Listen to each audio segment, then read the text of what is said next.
This class, all know that this is our second free live class of this free course. And in this class, first of all, I'm going to talk about introduction and identification of part of speech, as well as I will show you that how can you develop your vocabulary by practicing story and how to make long English sentences from short sentence.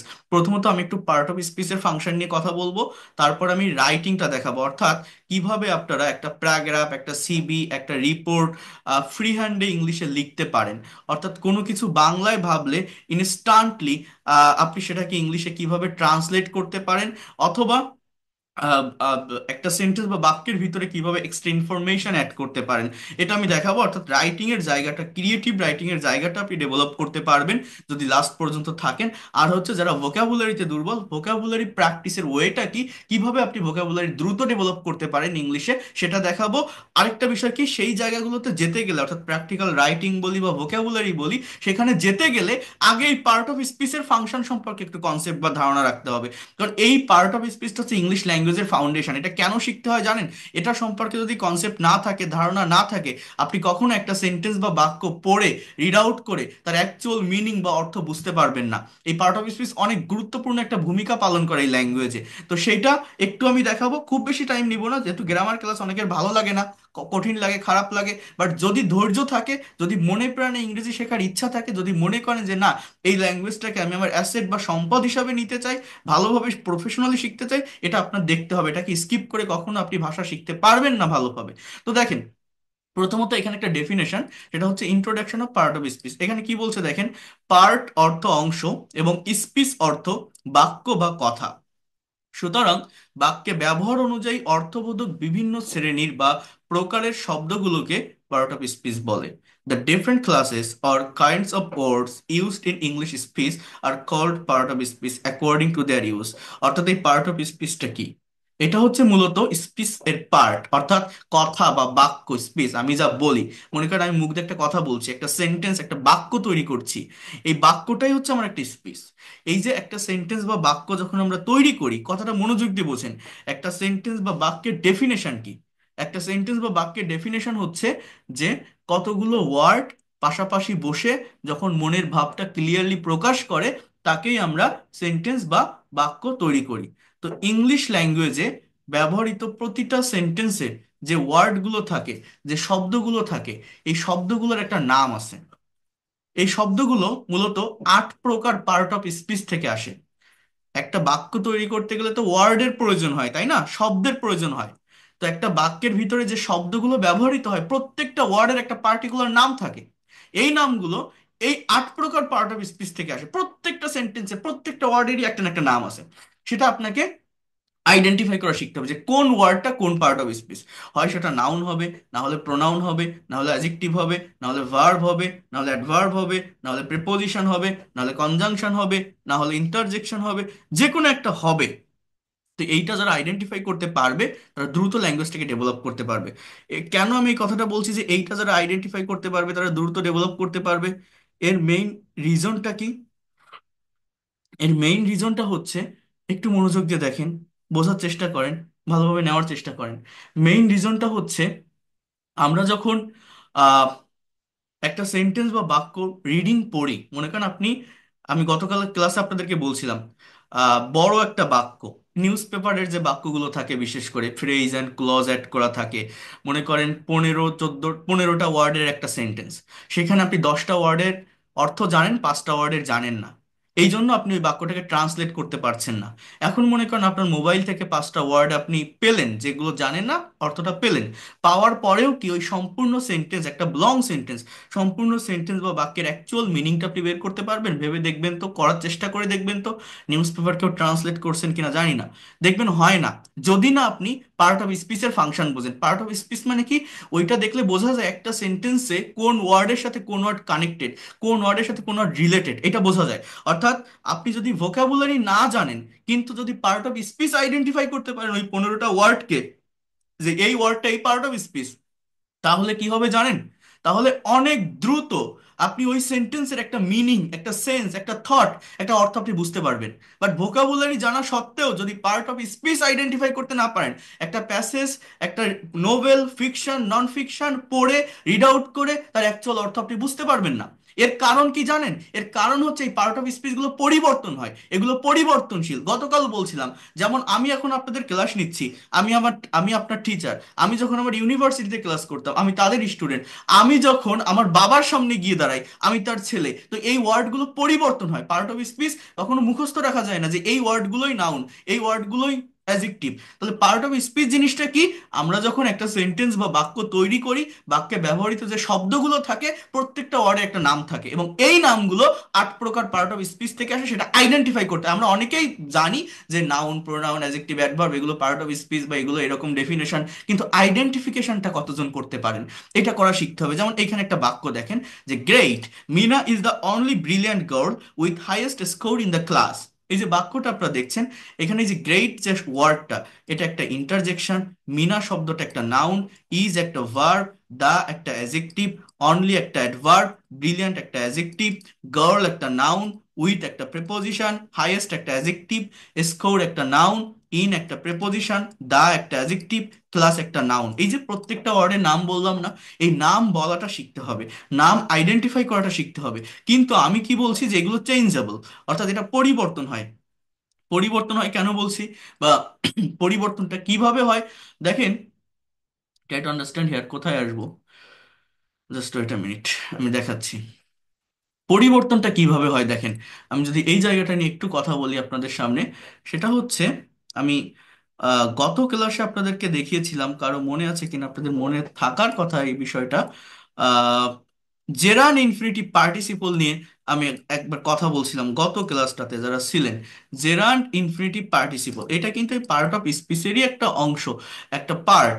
তো সেই জায়গাটা থেকে just একটু wait করেন, দেখি ফাইলটা ছিল কোথায় যেন। তো সেই জায়গাটা থেকে আমি একটু লিখে দেখাই, তাহলে আপনাদের বুঝতে সুবিধা হবে। মনে করেন আমি একটা শব্দ নিলাম, ফর এক্সাম্পল, কথাটা বুঝবেন, এটা আমি দেখাইছিলাম। এই যে ওয়াক, এটার কথা বলছিলাম। আমি যদি আপনাকে বলি যে এই ওয়ার্ডটা কোন পার্ট অফ স্পিচ, দেখেন একটু বোঝেন, এই ওয়ার্ডটা কোন পার্ট অফ স্পিচ, আপনি কি বলবেন? যে এটা একটা ভার্ব, ওয়াক। এখন আমি যদি এটা দিয়ে বাক্য তৈরি করি, সেন্টেন্স তৈরি করি, আমি যদি এরকম একটা বাক্য বলি, for example, he is walking on the road. এর বাংলা অর্থ হচ্ছে সে রাস্তায় হাঁটিতেছে, রাস্তা দিয়ে হাঁটছে, রাস্তায় হাঁটছে। এটা প্রেজেন্ট কন্টিনিউয়াস টেন্সের একটা সেন্টেন্স। হি সাবজেক্ট, ইজটা অক্সিলারি ভার্ব, ওয়াকিংটা আমার মেইন ভার্ব, অনটা প্রেপোজিশন, দাটা অ্যাডজেক্টিভ, রোডটা নাউন। সবগুলো ওয়ার্ডের মানে বলছি, তাই না? আবার আমি যদি এরকম একটা বাক্য লিখি, walking is a good exercise. এই বাক্যে কিন্তু দেখেন, এই বাক্যে এই যে ওয়াকিং যে শব্দটা, এটা স্থির অবস্থা প্রকাশ পাচ্ছে, বাক্যের শুরুতে আছে, এটা হচ্ছে সাবজেক্টের স্থানে আছে। এই ওয়াকিং শব্দটা কিন্তু একটা নাউন। এরপর ইজটা ভার্ব, এটা অ্যাডজেক্টিভ, গুডটা অ্যাডজেক্টিভ, এক্সারসাইজটা আমার আবার নাউন। সো এই যে ওয়াকিং, এখানে এটা সাবজেক্টে আছে, নাউনের কাজ করতেছে, এটা কিন্তু কোনো ভার্ব না। ইজটাই এখানে মেইন ভার্ব, এটা প্রেজেন্ট ইনডিফিনিট টেন্সের একটা সেন্টেন্স। আর উপরের বাক্যটা প্রেজেন্ট কন্টিনিউয়াস টেন্স। আবার দেখেন, আমি যদি এরকম একটা কথা বলি, যে I saw a boy walking on the road. Walking on the road, এই সেন্টেন্সের বাংলা অর্থ কি? যে আমি একটা ছেলেকে রাস্তায় হাঁটতে দেখেছিলাম। আমি একটা ছেলেকে দেখেছিলাম রাস্তায় হাঁটতে। এখানে সটা মেইন ভার্ব। এই ওয়াকিংটা চেহারাটা ভার্বের মতো দেখা যাচ্ছে, এটা দেখে মনে হচ্ছে ভার্ব, বাট এটা অ্যাকচুয়ালি কিন্তু কোনো ভার্ব না। এটা একটা non finite verb. As a part of speech এটা একটা পার্টিসিপল, ভার্বের প্রেজেন্ট পার্টিসিপল ফর্ম। এটা অ্যাজেক্টিভের কাজ করে, এই বয়কে মডিফাই করে। ছেলেটা কি অবস্থায় ছিল? হাঁটতে ছিল। অর্থাৎ একই শব্দ তিনটা বাক্যে লিখছি, কিন্তু তিনটা বাক্যে তিনটা পজিশনে বসছে, এবং তিনটা পজিশনে বসার কারণে এটা তিন ধরনের পার্ট অফ স্পিচ হয়েছে। আর এই তিন ধরনের পার্ট অফ স্পিচ হওয়ার কারণে এই তিনটা সেন্টেন্সেরই অর্থ কিন্তু আমার ডিফারেন্ট, টাইম সেন্সটা কিন্তু ডিফারেন্ট। অর্থাৎ প্রথম বাক্যটার অর্থ কি? সে রাস্তায় হাঁটছে, he is walking on the road. সে রাস্তায় হাঁটছে, walking is a good exercise, হাঁটা একটা ভালো ব্যায়াম। I saw a boy walking on the road, আমি একটা ছেলেকে রাস্তায় হাঁটতে দেখেছিলাম। দেখেন আমার কিভাবে এটা চেঞ্জ হচ্ছে। দেখেন, একটু বোঝার চেষ্টা করেন যে কিভাবে এই বিষয়গুলো চেঞ্জ হচ্ছে, এটা আমাদেরকে কিন্তু বুঝতে হবে, নেওয়ার চেষ্টা করতে হবে। এই দেখেন, আমি যদি এরকম একটা বাক্যও বলি আপনাদেরকে, for example, just wait a minute, for example, এটাও দেখিয়েছিলাম, দিস ইজ আ ম্যাঙ্গো, এটা একটা আম। এই ম্যাঙ্গো শব্দটা কি? একটা নাউন। কিন্তু আমি যদি এরকম ভাবে একটা কথা বলি, this is a mango tree, এই বাক্যে এই ম্যাঙ্গোটা কিন্তু একটা অ্যাজেক্টিভ। আগের বাক্যে যে ওয়ার্ডটা নাউন ছিল, একই ওয়ার্ড পরের সেন্টেন্স হয়ে গেছে অ্যাজেক্টিভ, এটা ট্রিকে মডিফাই করে, যেটা একটা আম গাছ। এইভাবে এই পার্ট অফ স্পিচ পরিবর্তন হয়, কখনো এরকম ভাবে মুখস্থ রাখা যায় না। আমি যদি আপনাকে আরো একটা বিষয় দেখাই, এই বিষয়গুলো আমাদের জানতে হয়, এটার অনেকগুলো বেনিফিট আছে, সেটা কি আমি বলবো। আরেকটু দেখেন, মনে করেন একটা ওয়ার্ড লিখলাম, স্টেল, STEAL, এর মানে কি জানেন? অনেকেই জানেন। স্টেল মানে হচ্ছে চুরি করা, এটা ভার্বের প্রেজেন্ট ফর্ম। এর পাস্ট ফর্ম হচ্ছে স্টোল, STOLE। এর পাস্ট পার্টিসিপল হচ্ছে স্টোলেন। এর প্রেজেন্ট পার্টিসিপল হচ্ছে স্টেলিং, STEALING। এর থার্ড পার্সন হচ্ছে STALS, স্টেলস। এই যে একটা ভার্বের টোটাল 5টা ফর্ম হয়, আমি বলছিলাম এটা গতকালও বলছিলাম যে আমরা 3টা ফর্ম শিখতে অভ্যস্ত, বাট একটা ভার্বের টোটাল ফর্ম হচ্ছে কয়টা হয়? টোটাল ফর্ম হচ্ছে 5টা। হ্যাঁ, একটু একটু বোঝার চেষ্টা করেন, একটু বোঝার চেষ্টা করেন, ট্রাই টু আন্ডারস্ট্যান্ড হিয়ার। একটা মিনিট প্লিজ।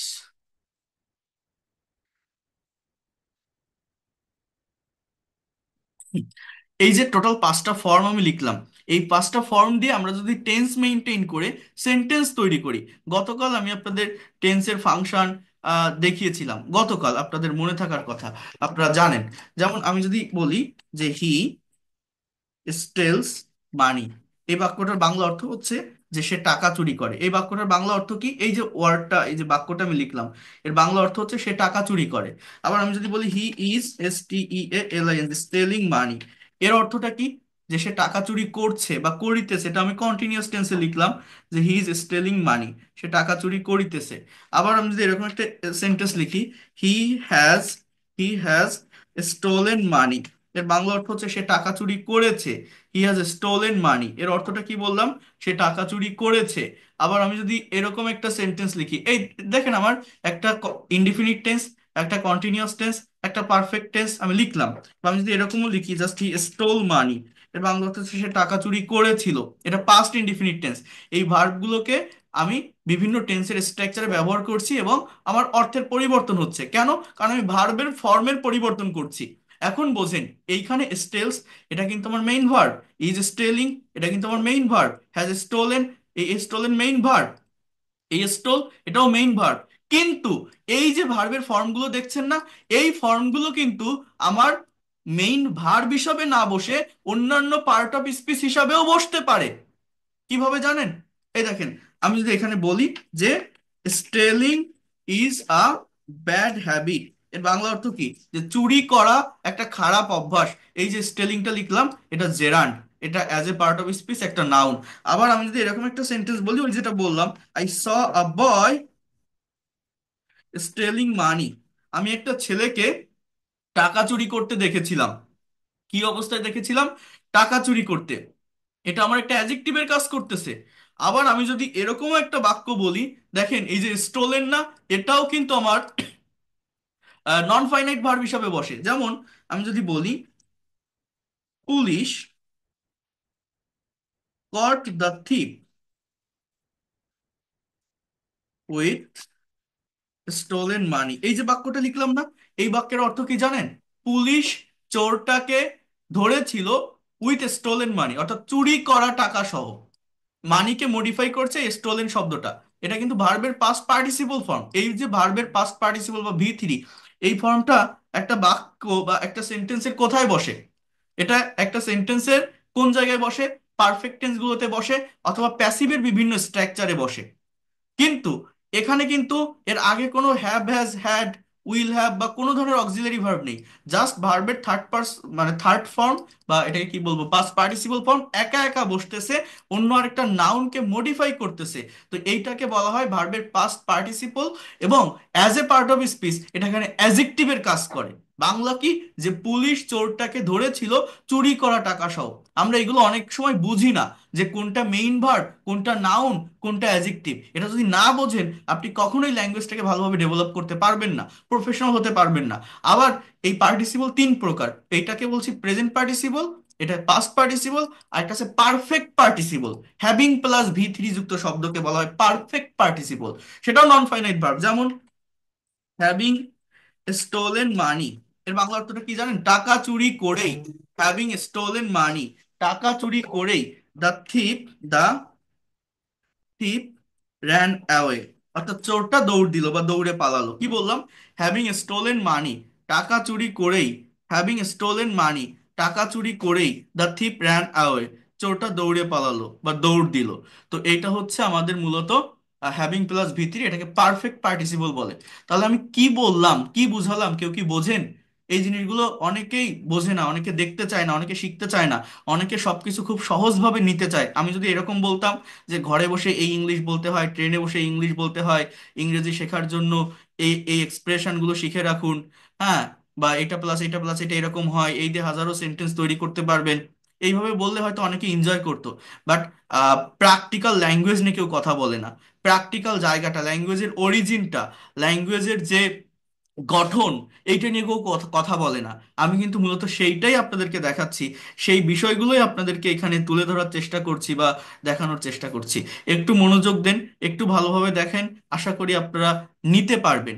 আমি কি বলতে চাচ্ছি, আমরা যেগুলোকে ভার্ব হিসাবে চিনি, আমাদের যে ভার্বের ফর্মগুলো আছে, সেগুলো সেগুলো যে সবসময় মেইন ভার্ব হিসেবে ব্যবহার হয় এরকম না। চেহারা ভার্বের মতো হলেও অনেক ওয়ার্ড আছে যেগুলো ভার্ব ভার্বের জায়গায় বসে না, ভার্বের মতো অ্যাকশন দেয় না। চেহারাটা ভার্ব, বাট সেটা কোনো অ্যাকশন দিচ্ছে না, কাজ করা বোঝাচ্ছে না, তার মানে সেটা হয়ে যাচ্ছে নন ফাইনাইট ভার্ব। সেটা as a part of speech হচ্ছে নাউন অথবা অ্যাডজেক্টিভ। এইভাবে এই পরিবর্তন হয়, আর এই পরিবর্তন হওয়ার কারণে আমার একটা সেন্টেন্স বা বাক্যের অর্থের পরিবর্তন হয়ে যায়। এই পরিবর্তনগুলো আমাদেরকে বুঝতে হবে। তো এবার দেখেন, আমি যদি আরেকটু সামনে আসি, try to understand here, just wait a minute. সেই ফাইলটা কই? হ্যাঁ। তাহলে আমাদের পার্ট অফ স্পিচ টোটাল এই 8 প্রকার। যারা ইংলিশ গ্রামারে দুর্বল, যারা মনে করেন আমি গ্রামারটা ডেভেলপ করতে চাই, জাস্ট এই পার্ট অফ স্পিচ গুলো সম্পর্কে যদি আপনার ক্লিয়ার কনসেপ্ট থাকে, হোল গ্রামারটা আপনি ডেভেলপ করতে পারবেন। এর বাইরে আর কিছু নেই, এর বাইরে যা কিছুই থাকুক না কেন, সেগুলো এই পার্ট অফ স্পিচের ভিতর থেকেই আসে। তো একটু ওয়েট করেন, আমি দেখাবো। জাস্ট আমি এটা খুব বেশি সময় নিব না, আমি প্র্যাকটিক্যাল জায়গাটাতে আসবো। বাট এগুলোকে স্কিপ করে প্র্যাকটিক্যাল ওই রাইটিং বা ওই ভোকাবুলারি ডেভেলপমেন্টের কথা যেটা বলছি ওই জায়গায় যাওয়া যায় না। তো এটা আমরা একটু কাভার করে নিই আগে। আমি খুব দ্রুত শেষ করে দিব, কারণ এই প্রত্যেকটা পার্ট অফ স্পিচের উপর আবার ডিটেলস ক্লাস আছে, সেখানে আমরা দেখবো। আজকে জাস্ট ইন্ট্রোডাকশন এবং আইডেন্টিফিকেশনটা একটু দেখবো। তো নাউনটা কি, এগুলো আপনারা জানেন। যেটা জানেন সেটা নিয়ে খুব বেশি কথা বলবো না, যেটা না জানা, যেটা অজানা, সেটা নিয়ে কথা বলবো। তো দেখেন, যে ওয়ার্ড দ্বারা কোনো ব্যক্তি, বস্তু, প্রাণী, স্থান, গুণ, অবস্থা প্রভৃতির নাম বোঝায় তাকে নাউন বলে। Noun is a naming word. হ্যাঁ, যে কোনো কিছুর নামকে নাউন বলে। সেটা কোনো ব্যক্তির নাম হতে পারে, জায়গার নাম হতে পারে, বস্তুর নাম হতে পারে, গুণের নাম হতে পারে। Any kinds of name can be noun. Okay, then pronoun জিনিসটা কি?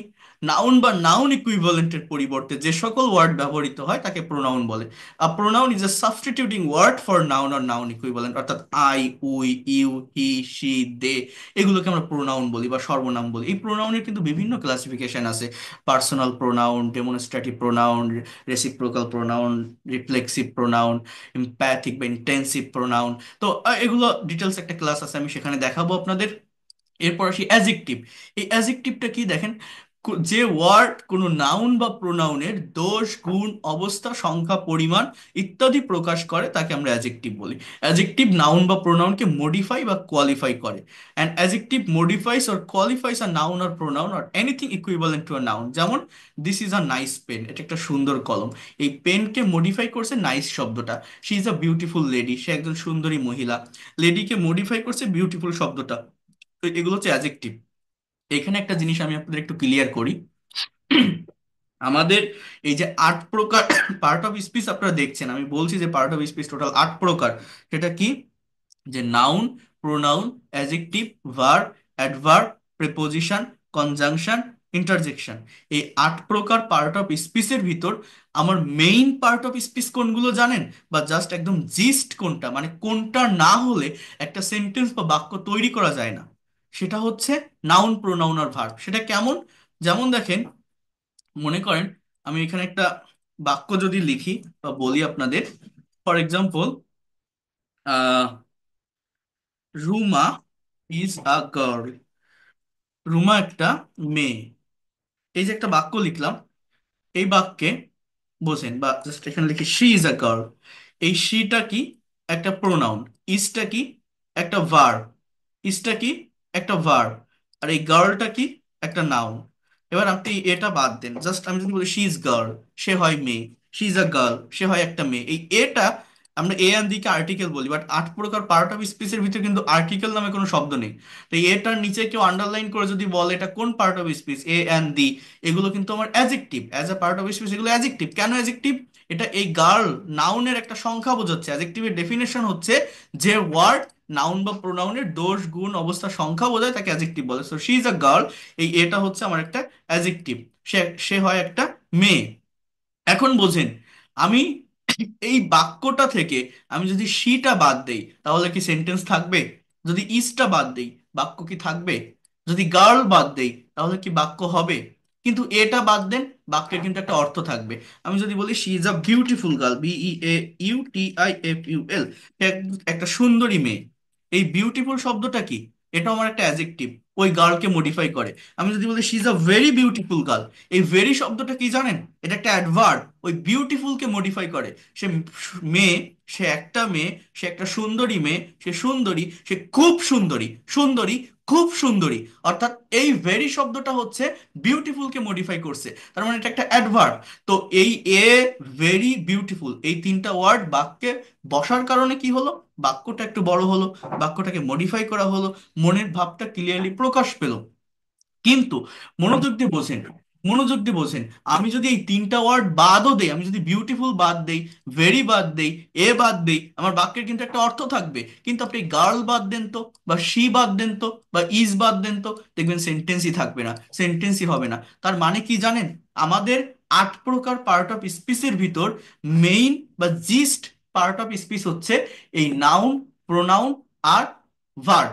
বাকি যে পার্ট অফ স্পিচ গুলো আছে, adjective, adverb, preposition, conjunction, interjection, এগুলো বাড়তি অংশ। এরা এই নাউন, প্রোনাউন, ভার্বকে নিয়ে কাজ করে, এদেরকে মডিফাই করে, এদেরকে রংচং করে, এদেরকে বিশেষায়িত করে, এদের সম্পর্কে অতিরিক্ত তথ্য দেয়, এক্সট্রা ইনফরমেশন দেয়। যেমন অ্যাডজেক্টিভ নাউন বা প্রোনাউনকে নিয়ে কাজ করে, নাউন প্রোনাউনকে মডিফাই করে। অ্যাডভার্ব মেইনলি ভার্বকে নিয়ে কাজ করে, ভার্বকে বাড়িয়ে বলে, ভার্বকে মডিফাই করে। কনজাংশন আলাদা দুইটা সেন্টেন্স, ওয়ার্ড বা ক্লজকে কানেক্ট করে, জোড়া লাগায়। ইন্টারজেকশন এটা জাস্ট বাইরের একটা পার্ট, জাস্ট কিছু এক্সক্লামেশন সিম্বল থাকে, আবেগ অনুভূতি বোঝায়। আর ওই প্রেপোজিশনটা কি? ওটাও ওই নাউন প্রোনাউনকে নিয়ে কাজ করে। প্রেপোজিশন নাউন প্রোনাউনের আগে বসে। তার মানে বাকি যে পার্ট অফ স্পিচ গুলো আছে, নাউন, প্রোনাউন আর ভার্ব বাদে বাকি যেগুলো আছে সেগুলো বাড়তি অংশ। সেগুলো কি? সেগুলো যদি আপনি নাও বসান সেন্টেন্স থাকে, কিন্তু নাউন, প্রোনাউন, ভার্বের যে কোনো কিছু আপনি বাদ দেন, একটা সেন্টেন্স বা বাক্য থাকবে না, অর্থ থাকে না। জিস্ট হচ্ছে এইটা, মেইন পার্ট অফ স্পিচ হচ্ছে এই তিনটা, নাউন, প্রোনাউন আর ভার্ব। এবার দেখেন, বোঝার চেষ্টা করেন। এবার আসি অ্যাডভার্ব, সরি, ভার্ব, জাস্ট ভার্বে আসি। You all know that in the previous class I talked about verb. Verb কি? Verb is the heartbeat of English sentences. Verb is a word that denotes being, having or doing something. I mean, without verb you cannot be able to make any kinds of English sentences. দেখেন, verb হলো একটা sentence এর অপরিহার্য অংশ, the essential part. এজন্য ভার্বকে the hearts of sentence বা sentence এর প্রাণ বলা হয়। কারণ কি? দেখেন, without verb you can not be able to make any kinds of English sentences, and always verb will be used after the subject. Here you can see he goes to school, সে স্কুলে যায়, এই গোজ শব্দটা আমাদের verb. এটা identify করা শিখতে হবে। উই প্লে ফুটবল, এটা আমাদের ভার্ব। হি স্যাট ডাউন, এইখানে একটু খেয়াল করেন, he sat down under the tree to meet me. দেখেন এই বাক্যে আমার দুইটা ভার্ব আছে, একটা হচ্ছে সিট, এর পাস্ট ফর্ম স্যাট মানে বসা, একটা হচ্ছে MEET মিট মানে দেখা করা বা সাক্ষাৎ করা। বলছে যে সে গাছের নিচে বসেছিল আমার সাথে দেখা করতে বা আমার সাথে দেখা করার জন্য। তো এই যে মিট কথাটা আছে না, এই যে to meet, to plus beyond, এটাকে কিন্তু নন ফাইনাইট ভার্ব বলে। নন ফাইনাইট ভার্ব 3 প্রকার, জেরান্ড, ইনফিনিটিভ, পার্টিসিপল। তো এটা টু প্লাস বিয়ন্ড, এটাকে ইনফিনিটিভ বলে।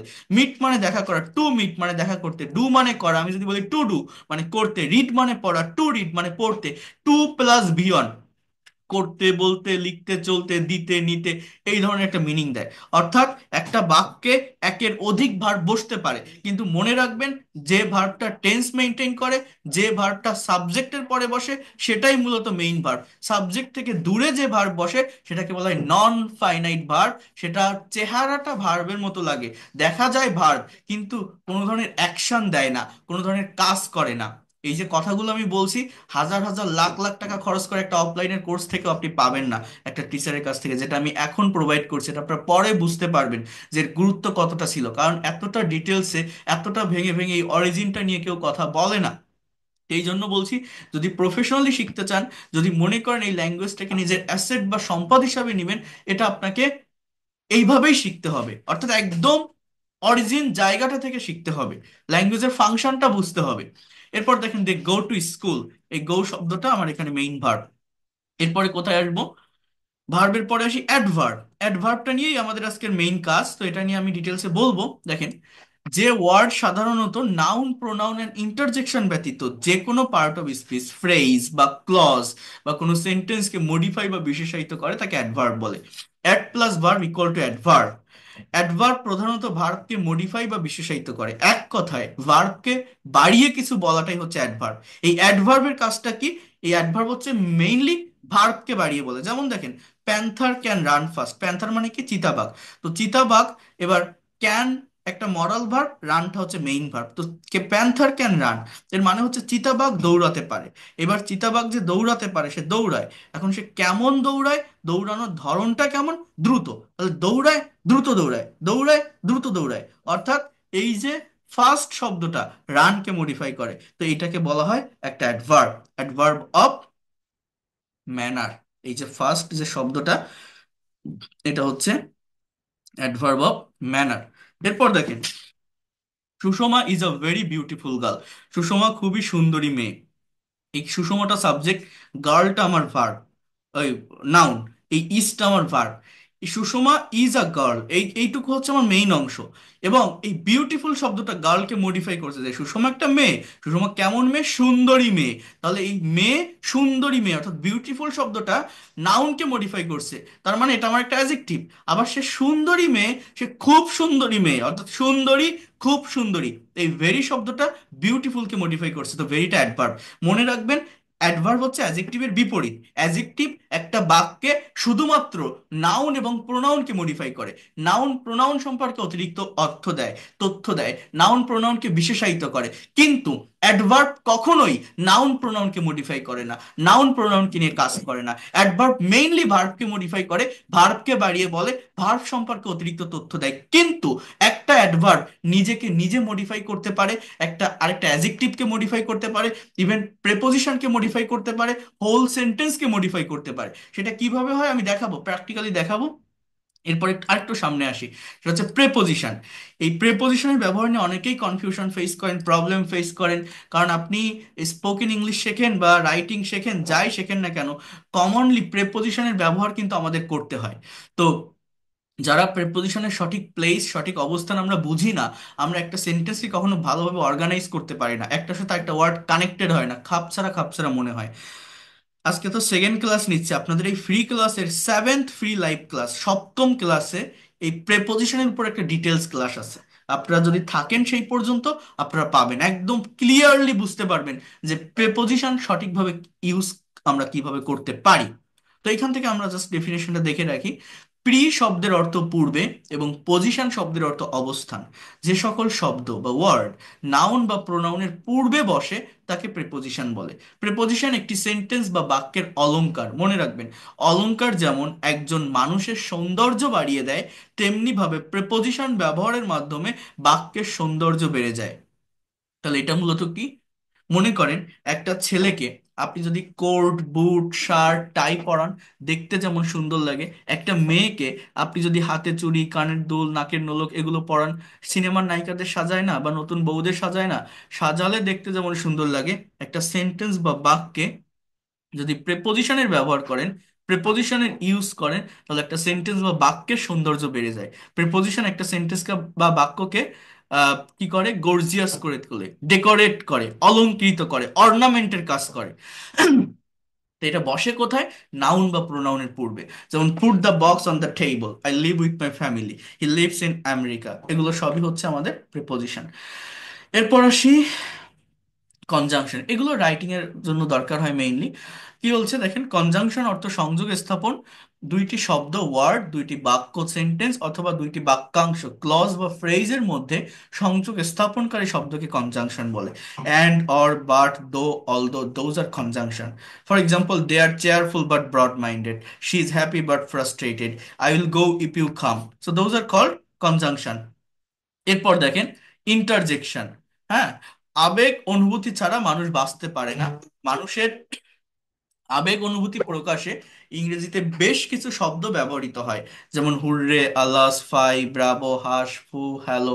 এই শব্দগুলো মূলত মানুষের তাৎক্ষণিক আবেগ অনুভূতি বা উচ্ছ্বাস প্রকাশ করে, যা ইন্টারজেকশন বা অব্যয় আবেগসূচক অব্যয় নামে পরিচিত। যেমন আলাস ইজ নো মোর, হাই সে আর নেই। Fie or phew, you are so bad, সি তুমি এত খারাপ। Bravo, you are doing well. Hush, someone is coming. তো এগুলো দেখলেই বোঝা যায়, জাস্ট এরকম একটা এক্সক্লামেশন সিম্বল থাকে বা চিহ্ন থাকে, কঠিন কিছু না। এখন আমি আপনাদেরকে একটু আইডেন্টিফাইটা করা শিখাবো, যে এই পার্ট অফ স্পিচ গুলোকে আমরা কিভাবে আইডেন্টিফাই করতে পারি। এটা আমাদের দেখা বা জানা বা শেখা দরকার, এবং অনেক বেশি দরকার, অনেক বেশি গুরুত্বপূর্ণ। সবাই একটু মনোযোগ দেন, দেখার চেষ্টা করেন, ভালোভাবে বিষয়গুলোকে নেওয়ার চেষ্টা করেন। দেখেন যেটা আপনাদেরকে আমি বলছি, try to understand here, just wait a minute, ভালোভাবে বোঝেন। কই গেল? এইখানে।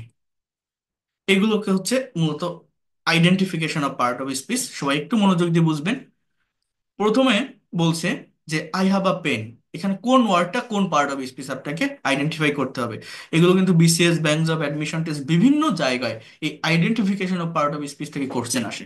তাহলে দেখেন, আমার একটা কলম আছে, আইটা প্রোনাউন, হ্যাভটা ভার্ব, এটা অ্যাডজেক্টিভ, পেনটা আমার noun, I have a pen. I go home, দেখেন আইটা প্রোনাউন, গোটা ভার্ব, এই হোমটা কোন পার্ট অফ স্পিচ আপনারা কেউ বলতে পারবেন এখান থেকে?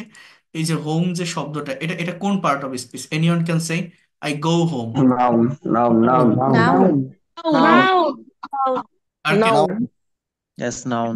Noun. Noun. This is a noun, sir. Noun. Noun. Noun, sir. Verb. Adverb, Noun, adverb. sir. Adverb, thank you. একজন একটা কারেক্ট অ্যান্সার দিয়েছে, সে বলছে অ্যাডভার্ব, রাইট। দেখেন, এই হোম শব্দটা নাউন না, এটা একটা অ্যাডভার্ব। অ্যাজ এ ওয়ার্ড এটা একটা নাউন, বাট এই বাক্যে এটা একটা অ্যাডভার্ব। কেন অ্যাডভার্ব জানেন? মনে রাখবেন, এগুলো বিসিএস এর কোশ্চেন। আহ কোনো ভার্বকে কোথায়, কখন, কিভাবে দ্বারা প্রশ্ন করলে অ্যাডভার্ব পাওয়া যায়। কোথায় যাই? বাড়ি যাই, আই গো হোম। এই হোমটা হচ্ছে অ্যাডভার্ব, এবং এটাকে বলে অ্যাডভার্ব অফ প্লেস। কিন্তু একটা মজার বিষয় দেখেন, 3 নাম্বার বাক্যে আবার লিখছি আই গো টু হাউস, এর মানেও আমি বাড়ি যাই। কিন্তু দেখেন, হাউজের আগে কিন্তু একটা টু আছে, দেখছেন, প্রেপোজিশন। কিন্তু হোমের আগে কোনো টু নেই। এর কারণটা কি? মনে রাখবেন, যে কোনো জায়গায় যে কোনো দিকে যাওয়া আসা বোঝাতে আমার কিন্তু এই টু প্রেপোজিশনটা বসে। গো এর পরে টু বসাতে হয়। I go to the market, he is going to school, they are going to play football. So to বসাতে হয়, ইউজ করতে হয় কোনো একটা দিকে যাওয়া বোঝাতে, আসা বোঝাতে। কিন্তু এই হোমের আগে টু নেই কেন? একটা দিকে যাওয়া বোঝাচ্ছে। এর কারণ হচ্ছে, মনে রাখবেন পৃথিবীতে 4টা শব্দ আছে, এই হোম, হিয়ার, দেয়ার এবং অ্যাব্রোড। আবারও বলছি, home, here, there and abroad. Abroad মানে বিদেশ, হিয়ার মানে এখানে, দেয়ার মানে সেখানে, আর এই হোম। এই 4টা শব্দের আগে এবং গো এর পরে কখনো টু প্রেপোজিশন বসে না বা বসবে না, কারণ এরা রিয়েল অ্যাডভার্ব, একদম খাঁটি অ্যাডভার্ব। এখন হাউজের আগে টু আছে, হোমের আগে টু নেই কেন? হাউজ একটা বস্তু, একটা নাউন, কিন্তু হোমকে নাউন হিসেবে বিবেচনা করা হয় না, এটা অ্যাডভার্ব, মানে একটা প্লেস, একটা জায়গাকে ইন্ডিকেট করা হয়। বিষয়টা কি জানেন?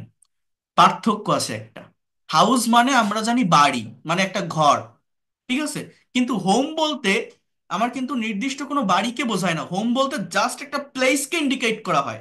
আমরা বলি না হোম অ্যান্ড অ্যাব্রোড, মানে কি দেশ এবং বিদেশ। তাহলে ওখানে কিন্তু হোম মানে বাড়ি বোঝাচ্ছে না, বলছে দেশ। মানে হোম মানে জাস্ট থাকার একটা জায়গাকে মেনশন করা হয়।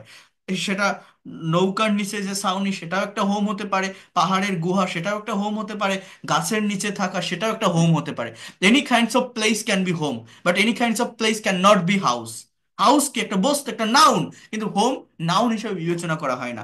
এই জন্য এই home, here, there and abroad, এদের আগে টু প্রেপোজিশনটা বসে না। অন্য যে কোনো জায়গায় যাওয়া বোঝাতে, আসা বোঝাতে, কোনো দিকে যাওয়া বোঝাতে আমার কিন্তু টু প্রেপোজিশন বসাতে হয় গো এর পরে। তো এটা মনে রাখবেন, এই হাউসটা কিন্তু নাউন, যেহেতু এর আগে একটা টু আছে, প্রেপোজিশন আছে, আমার প্রেপোজিশনের পরেই নাউন থাকে, নাউনের আগেই প্রেপোজিশন থাকে। তাহলে দেখেন, আই নিড সাম ওয়াটার, আমার কিছু পানি দরকার। এই ওয়াটার শব্দটা একটা নাউন। এখন এই সাম শব্দটা কোন পার্ট অফ স্পিচ? আপনারা কেউ বলতে পারবেন সাম এই শব্দটা কোন part of speech? Anyone can say Adjective. That? Adjective. এটা একটা অ্যাজেক্টিভ, এটা একটা কোয়ান্টিটিভ Adjective. অ্যাজেক্টিভ। কিন্তু দেখেন 5 নম্বর বাক্য, ওয়াটার দ্য গার্ডেন, এইখানে এই এই বাক্যটার বাংলা অর্থ কি কেউ বলতে পারবেন? ওয়াটার দ্য গার্ডেন, এটার বাংলা অর্থ কি?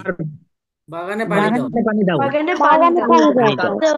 বাগানে পানি বাগানে দাও। পানি দাও। দেখেন, থ্যাংক ইউ সো মাচ।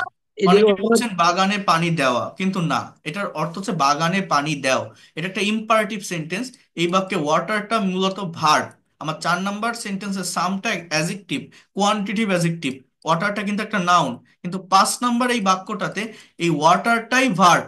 অর্থাৎ এটা একটা ইম্পারেটিভ সেন্টেন্স। ইম্পারেটিভ সেন্টেন্সে সাবজেক্ট থাকে না, উজ্জ থাকে। ওয়াটার দ্য গার্ডেন মানে কি? বাগানে পানি দাও, বাগানে পানি না বা পানি দেওয়া না। এখানে যদি বাক্যটা এরকম থাকতো, ইউ ওয়াটার দ্য গার্ডেন, তাহলে আপনি বুঝতে পারতেন, হয়তো আপনি ভালো নিতে পারতেন, কিন্তু এই ইউটা থাকে না।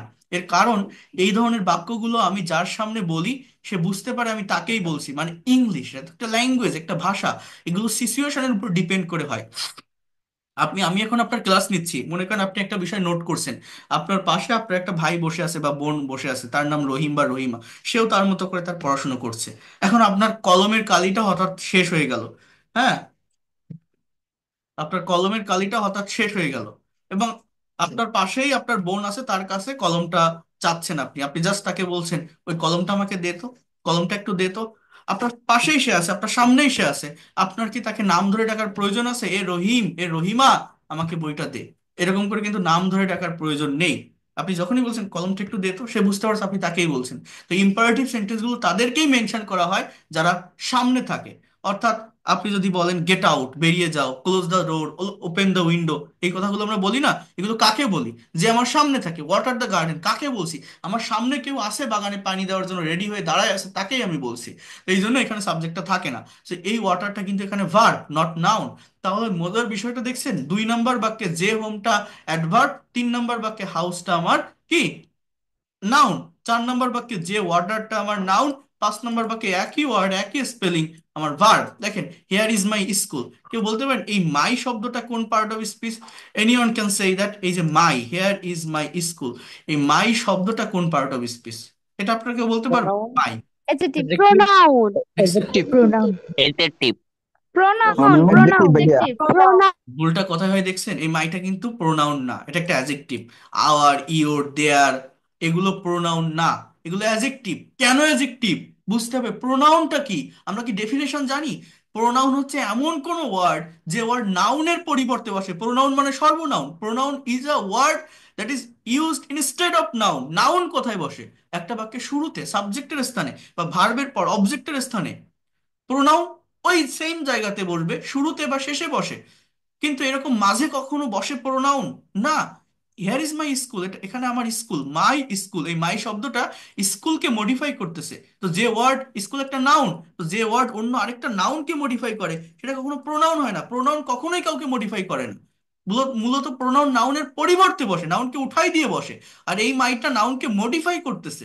তার মানে এটা একটা অ্যাজেক্টিভ। যে ওয়ার্ড নাউন বা প্রোনাউনকে মডিফাই বা বিশেষায়িত করে তাকে অ্যাজেক্টিভ বলে। এটাকে বলে পজিটিভ অ্যাজেক্টিভ। এই জিনিসগুলো আমরা অনেকেই বুঝি না। আবার দেখেন, হি ইজ আ স্কুল বয়, সে একটা স্কুলে পড়ুয়া বালক, এই বয়টা নাউন। এইখানে স্কুলটা কিন্তু অ্যাজেক্টিভ। 6 নম্বর বাক্যে স্কুলটা নাউন ছিল, কিন্তু 7 নম্বর বাক্যে বাংলা অর্থটা কি? যে সে স্কুলে পড়ুয়া একজন বালক। বালকের ডেফিনেশনটা কি? তার বিশেষায়নটা কি? স্কুলে পড়ুয়া একটা বালক, ওই স্কুলটা অ্যাজেক্টিভ। একটা বাক্যে একের অধিক নাউন থাকলে পরপর লাস্টেরটা নাউন থাকবে, বাকিগুলো অ্যাজেক্টিভ হয়ে যায়। এই মায়ের কথাটা যদি আমি একটু বলি, দেখেন আমরা অনেকে এটা বুঝি না। আমি যদি বলি, কথাটা বোঝেন, আই হ্যাভ আ পেন, এর বাংলা অর্থ হচ্ছে আমার একটা কলম আছে। আবার আমি যদি এরকম একটা বাক্য বলি, সে গেভ মি আ পেন, এর মানে হচ্ছে সে আমাকে একটা কলম দিয়েছিল। আবার আমি যদি এরকম একটা বাক্য বলি, দিস ইজ মাই পেন, এর মানে হচ্ছে এটি আমার কলম। আবার আমি যদি এরকম একটা বাক্য বলি, দিস পেন ইজ মাইন, এর মানে হচ্ছে এই কলমটি আমার। এই যে চারটা বাক্য লিখলাম না, এই চারটা বাক্যে এই যে আইটা, এটা একটা পার্সোনাল প্রোনাউন এবং পার্সোনাল প্রোনাউনের সাবজেক্টিভ ফর্ম। এই যে মিটা, এটা পার্সোনাল প্রোনাউনের অবজেক্টিভ ফর্ম। এই যে মাইন্ডটা, এটা পার্সোনাল প্রোনাউনের মানে এটা এটা হচ্ছে, এটাকে বলে পজেসিভ প্রোনাউন, সরি পার্সোনাল না, এটা পজেসিভ প্রোনাউন। আর এই যে মাইটা, এটা কোনো প্রোনাউন না, এটা হচ্ছে আমার একটা অ্যাজেক্টিভ। কারণ কি দেখবেন, প্রোনাউন শুরুতে বসে সাবজেক্টে বা ভার্বের পরে অবজেক্টের স্থানে বসে, অর্থাৎ প্রোনাউন কখনো অন্য কোনো ওয়ার্ডকে মডিফাই করবে না। সি গেভ মি, সে আমাকে দিয়েছিল, এই বাক্য কিন্তু আমি যদি এখানে পেনটা নাও লিখি, আমি যদি এখানে শেষ করা যায়, এটা একটা ফুল স্টপ আমি যদি বসাই, এটা একটা বাক্য হয়ে গেছে, সাবজেক্ট আছে, ভার্ব আছে, অবজেক্ট আছে। হ্যাঁ, কিন্তু দেখেন, এই যে দিস পেন ইজ মাইন, মানে এই কলমটি আমার, এটি আমার কলম, অন্য কারণে এই মাইনের পরেই ফুল স্টপ বসছে। অর্থাৎ এই মাইন শব্দটা কাউকে মডিফাই করেনি। এই আই এর পরে সাবজেক্ট আছে, সরি ভার্ব আছে, অর্থাৎ আই কাউকে মডিফাই করেনি। কিন্তু দেখেন, আমি যখন বলছি দিস ইজ মাই পেন, এটা আমার কলম, পেনটা আমার নাউন, এই মাইটা কি, মাইটা হচ্ছে একটা অ্যাজেক্টিভ, পজিটিভ অ্যাজেক্টিভ, এই নাউনকে মডিফাই করে। যে ওয়ার্ড অন্য একটা নাউনকে মডিফাই করে তাকে অ্যাজেক্টিভ বলে। এই দেখেন মজার বিষয় দেখবেন, এই যে দিসটা, এই দিসটাকে বলা হয় একটা ডেমনস্ট্রেটিভ অ্যাজেক্টিভ। কেন জানেন? এটা ডেমনস্ট্রেট করে, নির্দেশক। কাকে জানেন? পেনকে। দিস পেন ইজ মাইন, এই কলমটি আমার, এই দিসটা একটা অ্যাজেক্টিভ। কারণ কি, এর পরে একটা নাউন আছে, যে ওয়ার্ড অন্য একটা নাউনকে মডিফাই করে সেটা অ্যাজেক্টিভ। কিন্তু এই উপরের যে this, this is my pen, এই দিসটা কিন্তু আবার একটা প্রোনাউন, এইটাকে বলা হয় ডেমনস্ট্রেটিভ প্রোনাউন। কারণ এটা কাউকে মডিফাই করতেছে না, এরপরে ডিরেক্টলি ভার্ব আছে। তো প্রোনাউনের অনেকগুলো ক্লাসিফিকেশনের সঙ্গে অ্যাডজেক্টিভের ক্লাসিফিকেশনের মিল আছে। তো এটা আইডেন্টিফাই করতে হয় সেন্টেন্সে অবস্থান বুঝে। এগুলোর অনেক ফাংশন আমি দেখাবো আপনাদের, আপনারা যদি রেগুলারিটি মেনটেন করে ক্লাসগুলো করতে থাকেন সব পাবেন। একটু ওয়েট করেন, আমি এটা দ্রুত শেষ করে দিব, জাস্ট 5-7 মিনিটের ভিতর। তারপর আমি রাইটিং এর একটা ইফেক্টিভ টেকনিক দেখাবো, যেটা আপনারা আগে ওইভাবে দেখেননি। মানে এটা ফ্রি হ্যান্ড রাইটিং ডেভেলপ করার সব থেকে যুগান্তকারী, সব থেকে ইফেক্টিভ একটা স্ট্র্যাটেজি বা টেকনিক বলা যেতে পারে।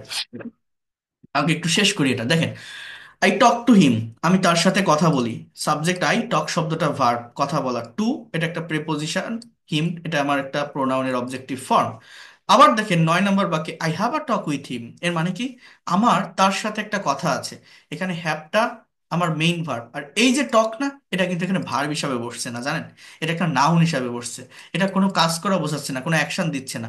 8 নম্বর বাক্যে টক শব্দটা সাবজেক্টের পরে আছে, অর্থাৎ এটা ভার্ব, এটা অ্যাকশন দেয়, আমি কথা বলি। কিন্তু এখানে এইটার বাংলা অর্থ হচ্ছে আমার তার সাথে একটা কথা আছে, জাস্ট একটা কথা আছে।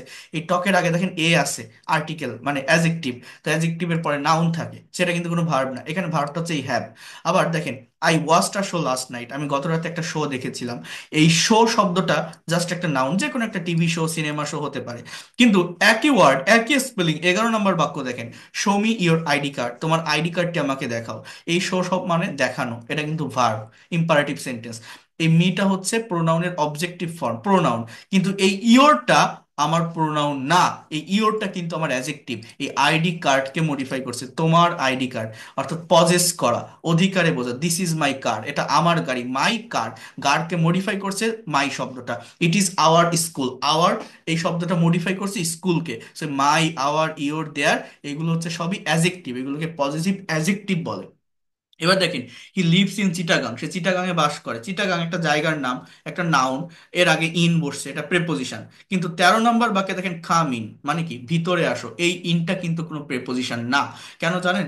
প্রেপোজিশন তখনই হবে যখন এই ওয়ার্ডের পরে একটা নাউন থাকবে। প্রেপোজিশন অলওয়েজ নাউন বা প্রোনাউনের আগে বসে, কিন্তু এই ইনের পরে দেখেন কোনো নাউন নেই, জাস্ট ফুল স্টপ। এই ইন মানে কি, ভিতরে, কোথায় আসো, ওয়্যার, ভিতরে আসো। এই ইন হচ্ছে একটা অ্যাডভার্ব, এটা হলো adverb of place, not preposition. Preposition হতো যদি এখানে একটা নাউন থাকতো বা প্রোনাউন থাকতো। কাম শব্দটা কি, ভার্ব। এই দেখেন, আই ডিসলাইক ক্রাইং, আমি কান্না অপছন্দ করি। কি, কান্না। এই ক্রাইং শব্দটা, এখানে ডিসলাইকটা মেইন ভার্ব, ক্রাইং শব্দটা এটা দেখা যাচ্ছে ভার্ব, চেহারাটা ভার্বের মতো হলেও আসলে এটা কোনো কাজ করছে না, কোনো অ্যাকশন দিচ্ছে না। এটা নন ফাইনাইট ভার্ব, এটাকে বলা হয় একটা জেরান্ড, মানে as a part of speech এটা একটা নাউন। আবার I saw a crying baby মানে হচ্ছে আমি একটা কান্নারত শিশুকে দেখেছিলাম, এমন একটা বাচ্চাকে দেখেছিলাম যে কাঁদতেছিল। এইখানে এই সটা মেইন ভার্ব, আর এই ক্রাইং শব্দটা বেবিকে মডিফাই করে। এটা ভার্বের সঙ্গে আইএনজি যুক্ত একটা শব্দ, দেখে মনে হবে ভার্ব, কিন্তু এটা দেখে কোনো টেন্স আইডেন্টিফাই করতে পারবে না। এর আগে কোনো am, is, are, was, were, shall be, will be নেই। এটা জাস্ট নন ফাইনাইট ভার্ব, এবং এটা হচ্ছে ভার্বের প্রেজেন্ট পার্টিসিপল ফর্ম। বেবিকে মডিফাই করছে as a part of speech, এটা একটা অ্যাজেক্টিভ। তাহলে একই ওয়ার্ড 14 নম্বর বাক্যে নাউন, 15 নম্বর বাক্যে অ্যাজেক্টিভ, 12 নম্বর বাক্যে প্রেপোজিশন, 13 নম্বর বাক্যে আমার অ্যাডভার্ব, 10 নম্বর বাক্যে আমার এই শোটা নাউন, 11 নম্বর বাক্যে শোটা ভার্ব। সো এইভাবেই পার্ট অফ স্পিচের পরিবর্তন হয়, আর এই পরিবর্তনের মাধ্যমে সেন্টেন্সের অর্থের পরিবর্তন হয়ে যায়। এবং এই পরিবর্তনটা আপনাদের কিন্তু একটু শিখতে হবে, দেখতে হবে বা বুঝতে হবে। এটা যদি আপনারা ভালোভাবে নিতে পারেন, এই ল্যাঙ্গুয়েজের ভিত্তি বা ফাউন্ডেশন সম্পর্কে একটা ধারণা পাবেন, বুঝতে পারবেন কোন বাক্য কিভাবে অর্গানাইজ হচ্ছে, বাক্যে কোন ওয়ার্ডের সাথে কোন ওয়ার্ড কানেক্টেড হচ্ছে। এটা জানা, এটা বোঝা, এটা দেখা আমি মনে করি দরকার, এবং অনেক বেশি দরকার, অনেক বেশি গুরুত্বপূর্ণ। ভাষা ভাষা না শিখে যদি একদম গোড়া থেকে ধারাবাহিকভাবে ল্যাঙ্গুয়েজটা শিখতে পারেন, ডেভেলপমেন্টটা অনেক ভালো পাওয়া যায়, অনেক দ্রুত পাওয়া যায়। এতটুকু আমি বলতে পারি বা বিশ্বাস করি। তো যাই হোক, এখন আমি আপনাদের ওই জায়গাটাতে নিয়ে আসবো, সেটা হচ্ছে how can we make long English sentences from short sentence. কিভাবে যে কোনো শর্ট ইংলিশ সেন্টেন্সকে আমরা লং ইংলিশ সেন্টেন্সে পরিণত করতে পারি, ছোট ছোট বাক্যকে অনেক বড় করতে পারি। এই বিষয়গুলো আমি আপনাদেরকে ইন ডিটেলসে দেখাবো। সবাই একটু মনোযোগ দিয়ে দেখবেন, বিষয়গুলো বোঝার চেষ্টা করবেন, ভালোভাবে নেওয়ার চেষ্টা করবেন। যারা রাইটিং এ দুর্বল, যারা একটা paragraph, CV, report, composition, paragraph লিখতে গেলে সঠিকভাবে লিখতে পারেন না, বিভিন্ন জায়গায় প্রবলেম ফেস করেন, আপনি মনে মনে যেটা ভাবতেছেন বাংলায়, ইংলিশে সেটাকে কনভার্ট করতে পারছেন না, একটা লং সেন্টেন্স যখন আপনি লিখছেন কারেক্ট ওয়ার্ডার আপনি মেনটেন করতে পারছেন না, এই ধরনের প্রবলেমগুলো যাদের হয়, এই এই আমি জাস্ট 10টা মিনিট আপনারা যদি মনোযোগের সাথে এই বিষয়গুলো দেখেন, যেটা আমি এখন আপনাদেরকে দেখাতে যাচ্ছি বা দেখাচ্ছি, জাস্ট 10টা মিনিট মনোযোগ দিয়ে দেখবেন, আপনি বুঝতে পারবেন যে কতটা ডেভেলপমেন্ট এখান থেকে হয়, বা এর থেকে ইফেক্টিভ কোনো কৌশল, কোনো স্ট্র্যাটেজি, কোনো টেকনিক মূলত রাইটিং ডেভেলপ করার জন্য হতে পারে কি না, এটা আপনি বুঝতে পারবেন। জাস্ট ওয়েট আ মিনিট, একটা মিনিট একটু ওয়েট করেন, give me few Times please. Okay, so আমার এটা কোনো পিডিএফ ফাইল নেই, আমি জাস্ট আপনাদের ওটাকে কি বলে স্ক্রিন শেয়ার করে দেখাবো। তো যদি সম্ভব হয়, is it possible, please take a pen and paper with you, একটা খাতা কলম নিয়ে বসবেন, তাহলে বিষয়গুলোকে দেখতে বা বুঝতে অনেক বেশি সহজ হবে, অনেক সুবিধা হবে। জাস্ট একটু একটু বোঝার চেষ্টা করেন। প্রথমত একটা হেডলাইন দিবেন, ঠিক আছে? আর রেকর্ড ক্লাস তো আমি পাঠিয়ে দিব। সেটা হচ্ছে how can we start our spoken English, sorry, how can we, ভুল হচ্ছে, make long English sentences from short sentences. কিভাবে আমরা ছোট ছোট ইংরেজি বাক্য থেকে অনেক বড় বাক্য তৈরি করতে পারি, এইটার জন্য একটা কয়েকটা স্টেপ আমাকে ফলো করতে হবে। আচ্ছা, তার আগে একটা কথা আমি বলে রাখি, আমি প্রত্যেকটা ক্লাসে আমার স্টুডেন্টসদেরকে একটা রুলস দেখাই। সেই রুলসটা কি? সেটা হচ্ছে, আমি আপনাদেরকে আগেও বলছি, আপনাদেরকে আরো মনে আছে কিনা, একটা স্ট্রাকচার, সেটা হচ্ছে most of the time for making any kinds of English sentences you need a particular structure. একটা পার্টিকুলার স্ট্রাকচারের আপনার দরকার যে কোনো একটা ইংরেজি সেন্টেন্স বা বাক্য তৈরি করতে গেলে, এবং সেই স্ট্রাকচারটা আমি প্রায় প্রত্যেকটা প্রত্যেকটা ক্লাসে আমার যদি স্মরণে থাকে, যদি মনে থাকে, তো আমার স্টুডেন্টদের সঙ্গে শেয়ার করি। সেই স্ট্রাকচারটা কি? যে কোনো একটা সেন্টেন্স বা বাক্য তৈরি করতে গেলে মেইনলি একটা স্ট্রাকচার আমাদেরকে মেনটেন করতে হয় ইংলিশে। সেটা হচ্ছে প্রথমত আমাদের সাবজেক্ট বসাতে হবে। First of all we need to use a particular subject. এই সাবজেক্টের পরে ভার্ব ইউজ করতে হবে। দেখেন, সাবজেক্ট, এই সাবজেক্টের জায়গায় নাউন অথবা প্রোনাউন থাকে। নাউন প্রোনাউন কি? ওই যে বললাম, আপনি যে কোনো সেন্টেন্স তৈরি করেন না কেন, একটা সেন্টেন্স বা বাক্য তৈরি করতে গেলে আমাদের শব্দের প্রয়োজন, ওয়ার্ডের প্রয়োজন। তো ইংলিশ ল্যাঙ্গুয়েজে প্রতিটা ওয়ার্ডের এই যে ওয়ার্ডের প্রয়োজন হয়, প্রতিটা ওয়ার্ডের একটা নাম আছে, এই নামগুলো 8 প্রকার পার্ট অফ স্পিচ থেকে আসে। তো শুরুতে যে ওয়ার্ডটা বসে সেটা হচ্ছে আমার নাউন বা প্রোনাউন হয়। এরপরে ভার্ব, এরপরে হচ্ছে আমাদের এক্সটেনশন। এই এক্সটেনশনের জায়গাটাতে অবজেক্ট অথবা কমপ্লিমেন্ট অথবা অ্যাডভার্বিয়ালস বসে থাকে। এই যে স্ট্রাকচারটা আমি এটা গত ক্লাসেও দেখিয়েছিলাম, মনে রাখবেন।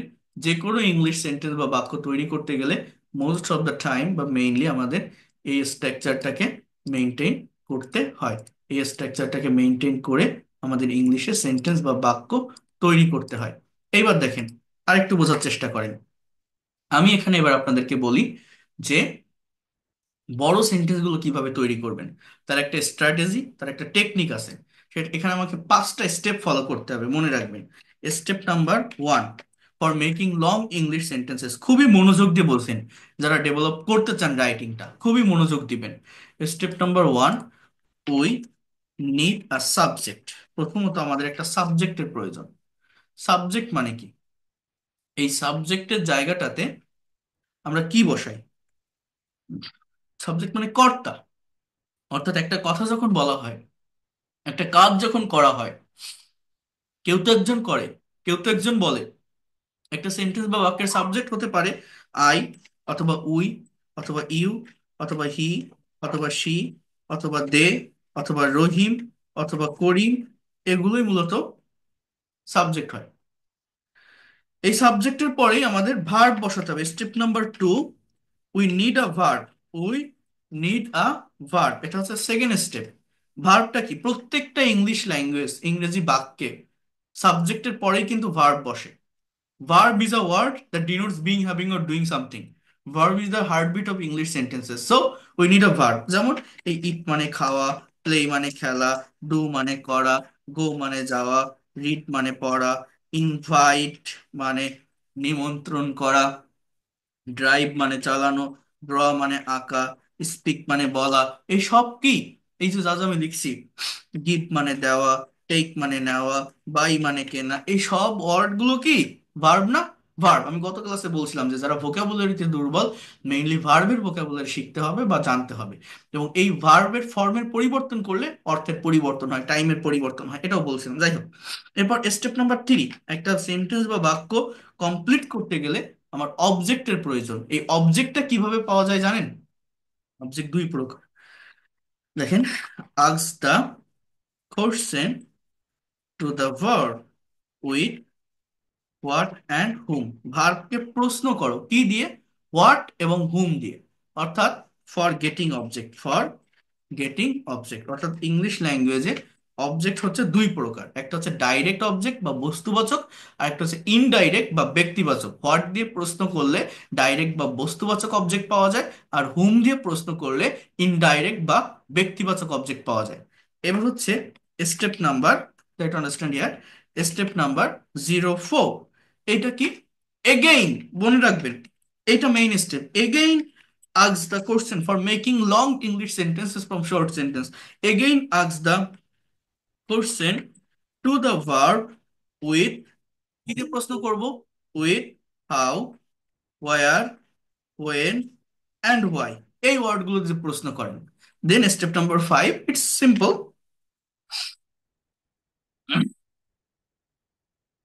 কি হবে এটা? যে provide the answer, provide the answer. এটা হচ্ছে আমার 5 নম্বর স্টেপ। এই যে 5টা স্টেপ আমি লিখলাম, এই 5টা স্টেপ যদি আপনি ফলো করতে পারেন, যে কোনো শর্ট সেন্টেন্সকে লং সেন্টেন্সে পরিণত করতে পারবেন। এবং এটা ল্যাঙ্গুয়েজ ডেভেলপ করার সব থেকে ইফেক্টিভ একটা স্ট্র্যাটেজি, সব থেকে ইফেক্টিভ একটা টেকনিক বলা যেতে পারে। সেটা বলা যেতে পারে কিনা দেখেন। আমি মনে করেন একটা সাবজেক্ট নিলাম, ফর এক্সাম্পল হি, জাস্ট একটা সাবজেক্ট নিলাম।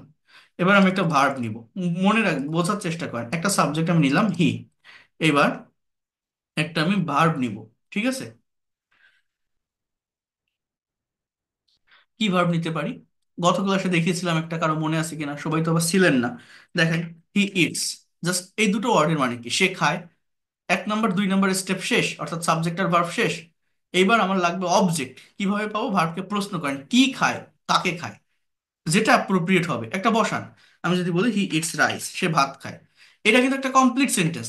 আমরা যারা প্রাইমারি লেভেলে ইংলিশ ল্যাঙ্গুয়েজটা শেখার চেষ্টা করি বা শিখি, আমরা এই পর্যন্তই শিখি।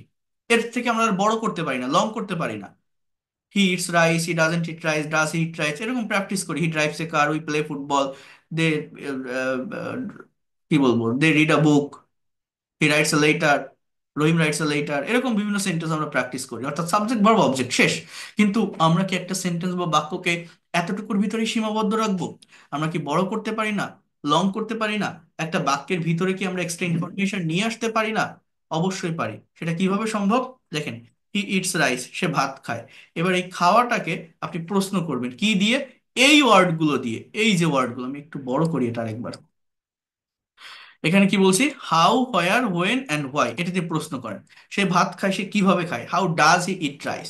আমি যদি বলি he eats rice very slowly, সে খুবই স্লোলি খায়, ধীরে সুস্থে খায়। এটাকে বলা হয় অ্যাডভার্ব অফ ম্যানার। কি বলা হয়? Adverb of manner. খাওয়ার সময় তার বিহেভিয়ারটা কেমন, তার আচরণটা কেমন, জাস্ট একটু দেখেন। তারপর আমি আরেকটা বিষয় দেখাচ্ছি। হি ইটস রাইস ভেরি স্লোলি, আমার সেন্টেন্সটা কিন্তু একটু বড় হলো। ফুল স্টপ কোথায় ছিল? রাইসের পরে, সেখান থেকে একটু বড় করলাম। এবার আবার প্রশ্ন করেন ওই ইটস কে, ভার্বকে। সে যে ভাত খায় স্লোলি, সে কোথায় ভাত খায়? Where does he eat rice?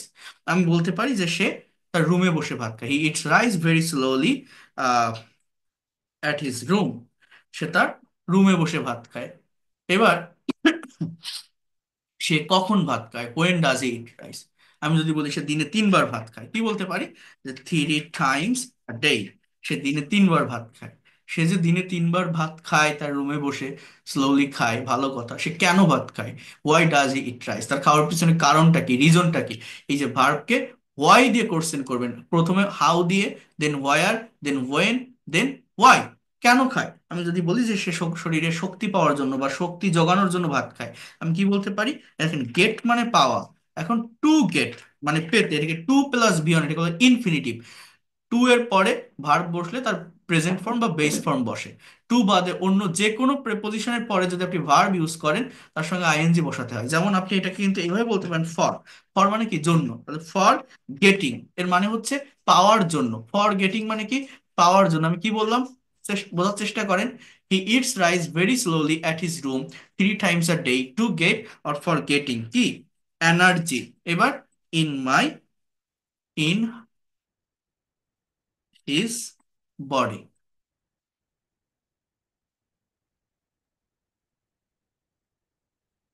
তো টোটাল বাক্যটা আমি কি লিখলাম? হি eats rice very slowly at his room 3 Times a day to get or for getting energy in his body. তাহলে আমার বাক্যটা কতটুকু ছিল? জাস্ট রাইস পর্যন্ত। সেইখান থেকে এই বাক্যটাকে এই বডি পর্যন্ত নিয়ে আসলাম, কত বড় করলাম, কতগুলো ইনফরমেশন নিয়ে আসলাম। কিভাবে? জাস্ট ভার্বকে ডাবল ইউএস ওয়ার্ড দ্বারা কোশ্চেন করে, অর্থাৎ এই অ্যাডভার্বিয়াল ফ্রেজের ব্যবহার করে। এই যে স্ট্রাকচারটা লিখলাম, সাবজেক্ট ভার্ব, দেন দেখেন এখানে লিখছি অ্যাডভার্বিয়ালস, এইটার ব্যবহার করে।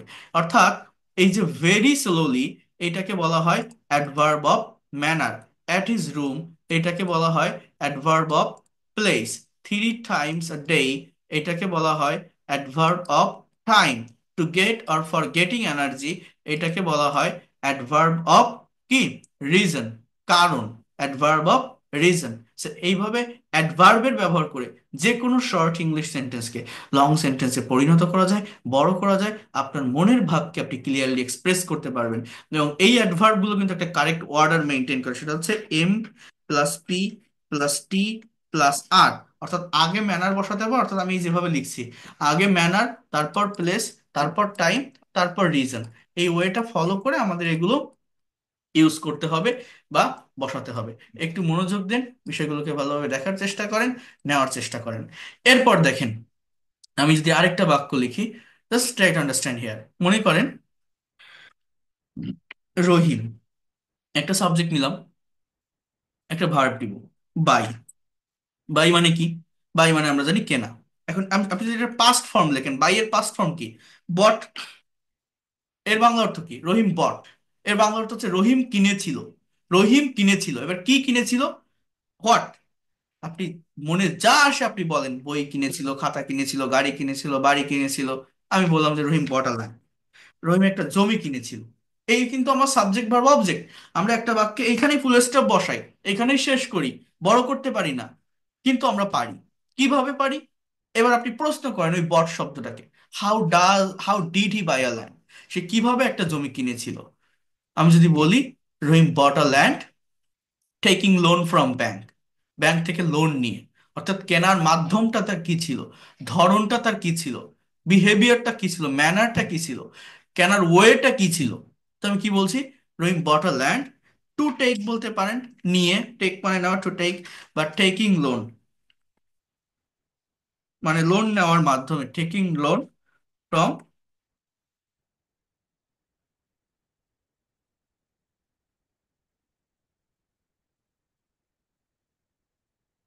কি লিখলাম, Rahim bought a land taking loan from bank. Just এই পর্যন্ত আমি লিখলাম। এই টেকিং লোন ফ্রম ব্যাংক আমি কিভাবে পেলাম? ভার্বকে হাউ দ্বারা কোশ্চেন করে, হাউ দ্বারা কোশ্চেন করে। এইবার আমি যদি বলি যে where where did he buy a land, সে জমিটা কোথায় কিনেছিল, আমি যদি বলি ঢাকায় কিনেছিল, তো প্লেসের আগে ইন প্রেপোজিশন বসা, আপনি লেখেন যে ইন ঢাকা। সে যে ঢাকায় একটা জমি কিনেছিল ব্যাংক থেকে লোন নিয়ে, সে কবে কিনেছিল, when did he buy a land. আমি যদি বলি যে সে 2 বছর আগে একটা জমি কিনেছিল, just I can say that 2 years ago. কি লিখলাম, Rahim bought a land taking loan from bank in Dhaka 2 years ago. তাহলে এই যে 2 ইয়ার্স এগো, এইটা আমার মূলত কি, এটা হচ্ছে আমার মূলত অ্যাডভার্ব অফ টাইম। এটা আমি কিভাবে পাবো? ভার্বকে কোশ্চেন করে, কি দিয়ে, হোয়েন দিয়ে। এবার সে যে 2 বছর আগে ব্যাংক থেকে লোন নিয়ে ঢাকায় একটা জমি কিনেছিল, কেন কিনেছিল, কারণটা কি, রিজনটা কি, একটা বাড়ি তৈরির জন্য। তাহলে আমি বলতে পারি to build, to plus beyond, build এটা কিন্তু একটা verb, to build a house. এই টু বিল্ড না বলে কি বলতে পারেন, ফর বিল্ডিং ও বলতে পারেন। এই টু এর পরিবর্তে for, BUILDING, for building a house. এই বিল্ডিং মানে কি, বানানো, তৈরি করা, ঠিক আছে, এটা কিন্তু কোনো নাউন না।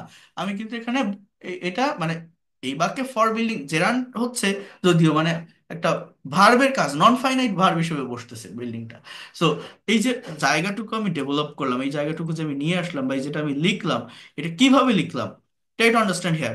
জাস্ট ভার্বকে WH ওয়ার্ড দ্বারা কোশ্চেন করে। First of all, for making long English sentences you need a subject. After the subject you have to use verb. Then you should ask the question to the verb with what and whom for getting object. After getting object, you you should again ask the question to the verb with how, then where, then when, and why. You will get your proper answer according to your situation. In this way, you can make different kinds of long English sentences from short sentence. It is not any hard task. It is very easy way. Just we have to follow some strategy as well as technique. English is a very straight language. আমরা অনেকে এই ল্যাঙ্গুয়েজটা শিখতে ভয় পাই, কিন্তু খুব সহজে শেখা যায়। এটা কঠিন কিছু না। এই দেখেন, হি বা শি, একটা সাবজেক্ট নিলাম, এবার একটা ভার্ব বসালাম গিভ। গিভ মানে কি, দেওয়া। এর পাস্ট ফর্ম কি, গেভ, আমি এটা বসালাম, হি গেভ। এর এই দুটো ওয়ার্ডের মানে কি, সে দিয়েছিল, শি গেভ, সে দিয়েছিল। কি দিয়েছিল, কাকে দিয়েছিল। আমি যদি বলি শি গেভ মি, সে আমাকে দিয়েছিল কি, আর রোজ। আমি যদি বলি সে আমাকে একটা গোলাপ দিয়েছিল, she gave me a rose, সে আমাকে একটা গোলাপ দিয়েছিল। এইবার কিভাবে, how did she give me a rose. So আমি যদি বলি she gave me a rose politely, সে আমাকে ভদ্রতার সাথে একটা গোলাপ দিয়েছিল। সেই পলাইটলিটা কি, অ্যাডভার্ব অফ ম্যানার। কোথায়, কোথায় বসে দিয়েছিল, আমি যদি বলি যে পার্কে, তাহলে at park. She gave me a rose politely at park. সে যে পার্কে বসে আমাকে একটা গোলাপ দিয়েছিল, ভালো কথা দিয়েছিল। সে কখন দিয়েছিল, আমি যদি বলি গতকাল, জাস্ট ইয়েস্টারডে, ইয়েস্টারডে, অথবা গতকাল সন্ধ্যায়, in the evening of yesterday. So she gave me a rose politely at park yesterday. সে আমাকে পার্কে বসে গতকাল একটা গোলাপ দিয়েছিল। কেন দিয়েছিল, কারণটা কি, রিজনটা কি, আমাকে প্রপোজ করার জন্য। So I can say that two propose, অথবা একটু এর পরিবর্তে আমি বলতে পারি যে ফর প্রপোজিং মি, আমাকে প্রপোজ করার জন্য। তাহলে দেখেন, এই পলাইটলি শব্দটা কি, এটা হচ্ছে আমার adverb of manner. At park adverb of place. এরপরে ইয়েস্টারডে, এটাকে আমি কি বলছি, adverb of time. Try to understand here. Two propose me এটা হচ্ছে অ্যাডভার্ব অফ রিজন, হয় হ্যাপেন, কেন ঘটে, কারণটাকে ইন্ডিকেট করা হয়। ইন দ্য সেম ওয়ে, এই যেভাবে লিখলাম না, যদি আপনার মনে হয় এই বিষয়গুলো দরকার, এগুলো ইম্পর্টেন্ট, এগুলো কাজে লাগার মতো, আপনি সত্যিকার অর্থে এইভাবে ল্যাঙ্গুয়েজটাকে ডেভেলপ করতে চান, যদি মনে হয় এই লোকটা পড়াতে পারে, বোঝাতে পারে, টেকনিক ভালো, তাহলে আপনি কি করবেন জানেন? আপনি নতুন একটা সাবজেক্ট নেন, নতুন একটা ভার্ব নেন, সেই ভার্বটাকে কোশ্চেন করেন ডাব্লিউএইচ ওয়ার্ড দিয়ে, দেখবেন নতুন নতুন অ্যান্সার পাবেন, উত্তর আসবে, আপনি কথা বলতে পারবেন, ফ্রি হ্যান্ডে লিখতে পারবেন। এটা একটা ভাষা, টিচার ক্লাস নিল, আমি শুধু দেখলাম, দেখে বসে থাকলে হবে না। এটা সায়েন্স না বা ম্যাথ না, যেটা শেখার জন্য আপনার আহামরি ব্রেন লাগবে, রকেট সায়েন্স না। এটা খুব সহজেই ডেভেলপ করা যায়। Just you have to practice a lot, practice practice and practice. You all know that practice makes a man perfect, right? So আপনি যতই ইলিটারেট হন, যতই দুর্বল হন, যতই অশিক্ষিত হন, আপনি আমার কাছে আসেন, আমি আপনাকে শিখাই দেবো একটা ল্যাঙ্গুয়েজ, একটা ভাষা। বাংলায় যেভাবে কথা বলেন, ইংলিশেও আপনি কথা বলতে পারবেন। কেন পারবেন না? আমরা ভয় পাই, আমরা সঠিক গাইডলাইনটা পাই না, সঠিক স্ট্র্যাটেজি, সঠিক টেকনিকটা বুঝতে পারি না, কোন জায়গা থেকে শুরু করব, কোথায় শেষ করব, এটা জানি না। বিভিন্ন জায়গা থেকে দেখতে থাকি, ছোট ছোট কন্টেন্ট দেখতে থাকি। এভাবে কখনো ডেভেলপ করা যায় না। যদি ধারাবাহিকতা মেনটেন না করতে পারেন, প্রফেশনালি আপনি যদি এটাকে শিখতে না পারেন, এর অরিজিনটা যদি আপনি বুঝতে না পারেন, তো এটা আপনাকে করতে হবে। এটা হচ্ছে মেইন কথা। না হলে আপনি হয়তো সেই টাইম দিচ্ছেন, শিখতে চাচ্ছেন, শেখার আগ্রহ আছে, বিভিন্ন জায়গা থেকে শেখার চেষ্টা করছেন, কিন্তু পারছেন না। কারণ সময়, মাস, বছর যেতেই আছে, যেতেই থাকবে, পারবেন না। যদি না আপনি কারেক্ট গাইডলাইন ফলো ফলো করেন। গাইডলাইন মানে কি? ল্যাঙ্গুয়েজটা শেখার আগে আপনার সিকোয়েন্সটা বুঝতে হবে, কোন টপিকের সাথে কোন টপিক কানেক্টেড বা রিলেটেড, কিভাবে আমি এটা শিখবো। আমার প্রত্যেকটা স্টুডেন্টকে আমি শিখিয়ে থাকি এটা। কেন বলছি? আপনি আমার ফ্রি ক্লাসের আজকে আসেন, কালকে নাও থাকতে পারেন। যারা পেইড কোর্সে ভর্তি হয়েছেন তারা তো পাবেন সবকিছু, বা আমার পেইড কোর্সে যারা থাকে তাদেরকে আমি বললাম আরো 10টা সেন্টেন্স এইভাবে লেখেন, সেখানে ভুল হলে তারা আমার অ্যাসাইনমেন্ট গ্রুপ থাকে, ফেসবুকের প্রাইভেট গ্রুপ থাকে, আমাকে পোস্ট করতে পারে, দেখাতে পারে। সেটা ভুল হলে আমি তাদের সংশোধন করে দিতে পারি, ফিডব্যাক দিতে পারি। বাট আপনাদেরকে তো আর আমি ওইভাবে দিতে পারবো না বা পারছি না। তাহলে আপনার আমার জায়গা থেকে যতটা দেওয়ার আমি দিচ্ছি, বাকিটা আপনাকে করতে হবে। আমি বলছি তো, এটা আগে অনেকেই বলে আপনার পেইড কোর্স আর ফ্রি কোর্সের পার্থক্য কি? পার্থক্য এটা, ফ্রি ক্লাসে অন ওয়ে কমিউনিকেশন হয়, আর পেইড কোর্সে টু ওয়ে কমিউনিকেশন হয়। অর্থাৎ কম স্টুডেন্ট থাকে, তাদের কাছ থেকে স্পিকিং টেস্ট নিতে পারি, এই ধরনের টাস্ক বা অ্যাসাইনমেন্টগুলো দিতে পারি, তারা ভুল করলে সেটা সমাধান করে দিতে পারি। এই টু ওয়ে কমিউনিকেশন যদি না থাকে, কখনো কি ল্যাঙ্গুয়েজ শেখা যায়? যায় না। অন ওয়ে কমিউনিকেশনের মধ্যে ওইভাবে সম্ভব হয় না। বাট আপনারা ফ্রি ক্লাস করছেন, যতটা সম্ভব দেওয়া এই জায়গা থেকে আমি কিন্তু দিয়ে যাচ্ছি। এখানে এত অনেকগুলো মেম্বার্স, আমি যদি আনমিউট করে দিই, একসঙ্গে সবাই কথা বলে উঠতে, এটা বোঝা যায় না। এই জন্য বলছি, নিজের মতো করে করার চেষ্টা করবেন, যদি মনে হয় এগুলো শেখার মতো, কাজে লাগার মতো, বা আপনি শিখতে চান। এবার দেখেন আরেকটা বাক্য দেখাই, কিভাবে আপনি যে কোনো বাংলা সেন্টেন্সকে ইংলিশে আপনি ট্রান্সলেট করবেন। এই বিষয়টা আমি আপনাদেরকে একটা মিনিট একটু আমি যদি দেখাই দেই। এই এই যে ওয়েটা আমি দেখালাম, এই মেথডটা ফলো করে একটা বাংলা, বড় বাংলা বাক্যকেও আপনি ইংলিশে ট্রান্সলেট করতে পারবেন। সেটা কিভাবে সম্ভব জানেন? আমরা অনেকে এগুলো পারি না, আমরা বুঝি না। আমি একটা বাক্য লিখি আগে, দেখেন। সে তার মেয়ের জন্মদিন এর পার্টিতে গতকাল সন্ধ্যায় আমাকে খুবই ভদ্রতার সহিত নিমন্ত্রণ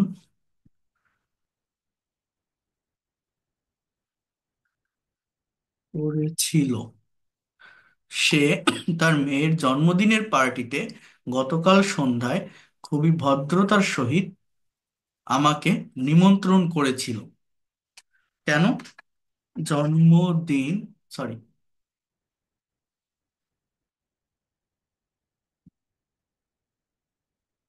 জন্মদিনটি উদযাপন করার জন্য।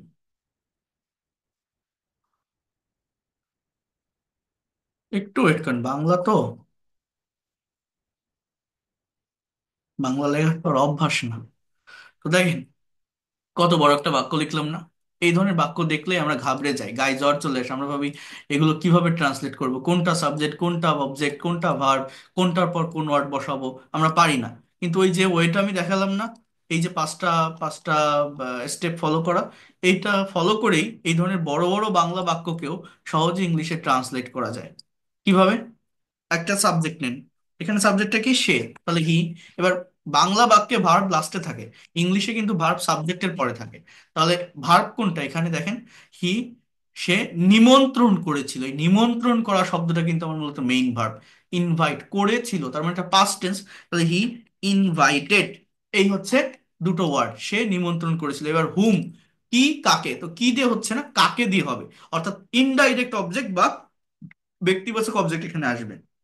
তাহলে হি ইনভাইটেড মি, বাংলা অর্থটা কি, সে আমাকে নিমন্ত্রণ করেছিল। হি ইনভাইটেড মি, সে আমাকে নিমন্ত্রণ করেছিল। এবার কোথায় বা কিভাবে, সাবজেক্ট ভার্ব অবজেক্ট শেষ। এবার আপনি অ্যাডভার্ব অফ ম্যানার বসান, কিভাবে, খুবই ভদ্রতার সহিত।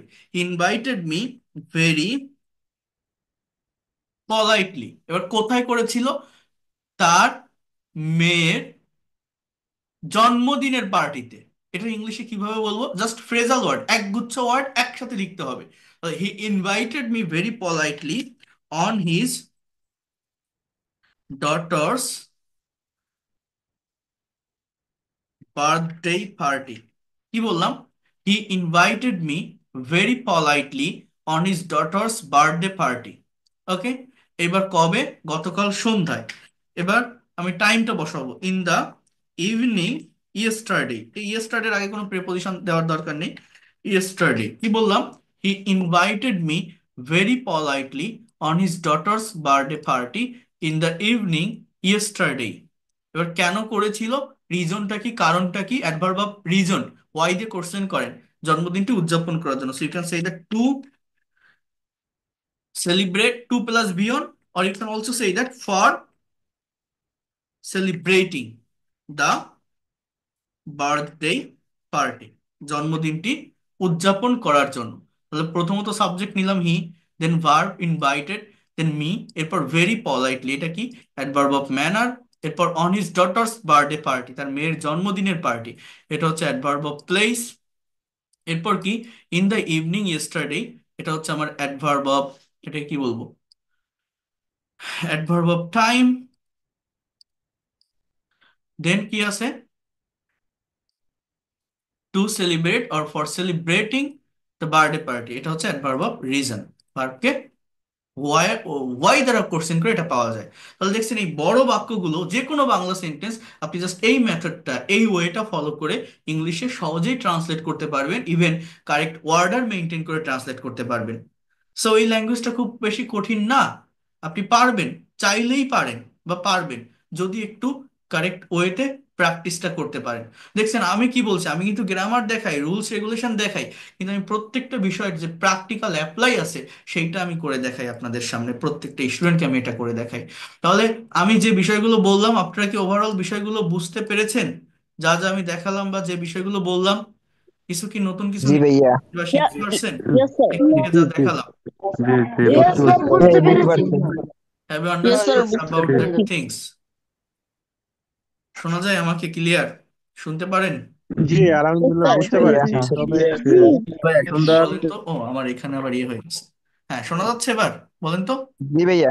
ইয়েস ভাইয়া। জি ভাইয়া। জি স্যার, ভাইয়া বলেন। আমাদেরকে প্র্যাকটিস করার জন্য স্যাম্পল কিছু দিয়ে দিয়েন তো। স্যাম্পল এখান জি। থেকেই নিবেন, স্যাম্পল এখান থেকেই নিতে হবে, এখান থেকে নেওয়ার চেষ্টা করেন। এখানে এইটা স্ক্রিনশট দিয়ে নিতে বললাম তো, বা এই ফাইল আমি দেখি পাঠিয়ে দিব। আপনারা এইভাবে নতুন সাবজেক্ট নেন, নতুন ভার্ব নেন, অবজেক্ট নেন, আর বাংলা সেন্টেন্সও যদি চান পাবেন। এইভাবে প্র্যাকটিসটা করতে হয়। এই প্র্যাকটিসটা একবারে কতগুলো বিষয় দেখালাম বলেন, সেই পার্ট অফ স্পিচ থেকে জেরান ইনফিনিটিভ পার্টিসিপল ভার্ব, দেন এই জায়গাটাতে আসলাম, এতগুলো বিষয় একসঙ্গে আমি দেখালাম। তো আরো পাবেন, আরো অনেক কিছু পাবেন এই ক্লাসগুলো থেকে ধারাবাহিকতা মেনটেন করে। আমি সব শুধুমাত্র এইটাই আপনাদেরকে বোঝানোর চেষ্টা করছি, কারেক্ট ওয়ে ফলো করতে হয় ল্যাঙ্গুয়েজটা শেখার জন্য। এই যে বিষয়গুলো দেখালাম না, এটার জন্য আরো সেন্টেন্স যদি আপনি প্র্যাকটিস করতে চান, এই দেখেন আমার লেখা, আমার নিজের লেখা একটা বই আছে, এই বইয়ের 3 নাম্বার চ্যাপ্টারে সেন্টেন্স কম্পোনেন্ট, চ্যাপ্টার নাম্বার 3 এটাতে আছে এই ধরনের সেন্টেন্স গুলো প্র্যাকটিস করা বা এই রাইটিং ডেভেলপ কিভাবে করা যায়। এই দেখেন, এই যে কম্পোনেন্ট অফ সেন্টেন্স, জানি না আপনারা দেখতে পারবেন কিনা এই বইটা। এটা আজকে অনেক কপি চলে গেছে, প্রচুর মানুষ অর্ডার করতেছে। এটা 400 টাকা প্রাইস। এটা আমার নিজের হাতে লেখা, আমি যেভাবে পড়াই, যেভাবে লেকচার দেই, সেইভাবেই এটা প্রেজেন্ট করা, তৈরি করা, একদম সহজ এবং সাবলীল ভাষায় ইংলিশ ল্যাঙ্গুয়েজটা শেখার জন্য এই বইটা খুবই ইফেক্টিভ এবং কার্যকরী। এটা নিজের কথা নিজে বলতে নেই, এটা যারা পড়তেছে তারা জানে, তারা বলতে পারবে, এটা আমি আর দেখাবো না। তো যারা ক্লাসগুলো করছেন, ক্লাস করেন, দেখেন, বোঝেন, শেখেন, আগামীকালও সেম টাইমে ক্লাস করবেন। আরেকটা কথা বলে রাখি, আমি মানে ক্যান ইউ ইমাজিন দ্যাট, আমি বললাম তো গতকাল একটা ক্লাস করে প্রায় 17 জন ভর্তি হয়েছেন আমার এই পেইড কোর্সটাতে। তো কতটা বিশ্বাস বা ভরসা থাকলে একটা মানুষ আহ এতগুলো মানুষ একসাথে ভর্তি হতে পারে। তো আজকে যেটা আমি আপনাদেরকে বলবো সেটা হচ্ছে, আমি ভোকাবুলারি কিছু বিষয় নিয়ে কথা বলবো। আর তার আগে একটু বলে রাখি, আমাদের যে নতুন ব্যাচের যে মানে আমাদের যে নতুন পেইড কোর্স, সেটা হচ্ছে এই মাসের 11 তারিখ থেকে শুরু হবে। আজকে হচ্ছে 5 তারিখ। যারা এর আগের ক্লাসগুলো মিস করেছেন, পেইড কোর্সে ভর্তি হতে পারেন, একদম শুরু থেকে ধারাবাহিকভাবে করতে চান, এই মাসের 11 তারিখ থেকে ভর্তি হতে পারবেন। এটা হচ্ছে তাদের জন্য যারা student, house wife, teacher, officer, job holder, freelancer, এবং যারা মনে করেন আমি দ্রুত ল্যাঙ্গুয়েজটা ডেভেলপ করতে চাই, দ্রুত শিখতে চাই, বা একটা পড়াতে পারে, বোঝাতে পারে, টেকনিক ভালো, হয়তো শিখতে পারবো, আমি একটা মেন্টরের অধীনে থেকে গোছানো পদ্ধতিতে ল্যাঙ্গুয়েজটাকে ডেভেলপ করতে চাই, তারা এই পেইড কোর্সটা করতে পারেন। আপনি within very short time you'll be expert and fluent in English. Paid কোর্সের বেনিফিটটা কি? সেখানে ল্যাঙ্গুয়েজ ক্লাব আছে, প্র্যাকটিস সেশন আছে, টু ওয়ে কমিউনিকেশন আছে। আপনি যতদিন না পর্যন্ত এক্সপার্ট হতে পারবেন, আপনি আমার সঙ্গে থাকতে পারবেন, ক্লাস করতে পারবেন, এবং সেখানে নির্দিষ্ট একটা গাইডলাইন ফলো করে কারেক্ট ফর্মালিটিস মেনটেন করে ক্লাসগুলো নেওয়া হয়। আর এই ফ্রি ক্লাসগুলো তো সবার জন্য উন্মুক্ত থাকে। এখান থেকে ওই ধরনের ডেভেলপমেন্টটা আসে না, কারণ আমি আপনাকে চিনি না, আপনি আমাকে চেনেন না, একজন আসতেছেন একজন যাচ্ছেন, এইভাবে হয় না।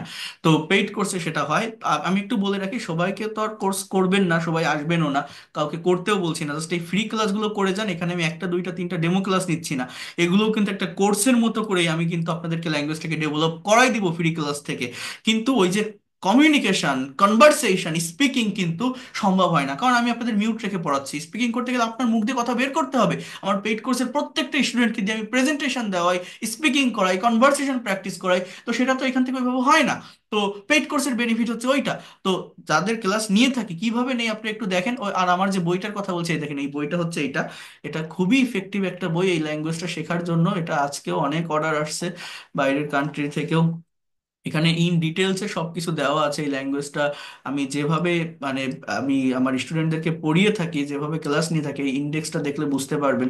এ দেখেন, how can we start learning English, যেটা গতকাল আপনাদের পড়িয়েছে। এরপর pronunciation, concept of word, component of sentences, অর্থাৎ এই যে অবজেক্ট, অ্যাডভার্বিয়াল, এগুলো কি, সেগুলো এই চ্যাপ্টারটাতে আছে। হ্যাঁ, একদম সব কিছু, do verb, be verb, should, could, might, এই semi modal verb, positive, conditional article, it, there, how to say time, 30+ sentences practice, 60+ spoken rules and structure, most important vocabulary, proverbs, idiom, এরপর আইএলটিএস এর cue card topic, how to give a presentation in English, এই কিভাবে paragraph লিখতে হবে, কিভাবে email লিখতে হবে, easy web writing letter, কিভাবে অ্যাপ্লিকেশন লিখবেন, কম্পোজিশন কিভাবে লিখবেন, কমপ্লিটিং স্টোরি লেখার ওইটা কি, written English, speaking, reading, writing, আপনার মানে যা দরকার, বেসিক গ্রামার, সবকিছু পাবেন এই বইটা থেকে।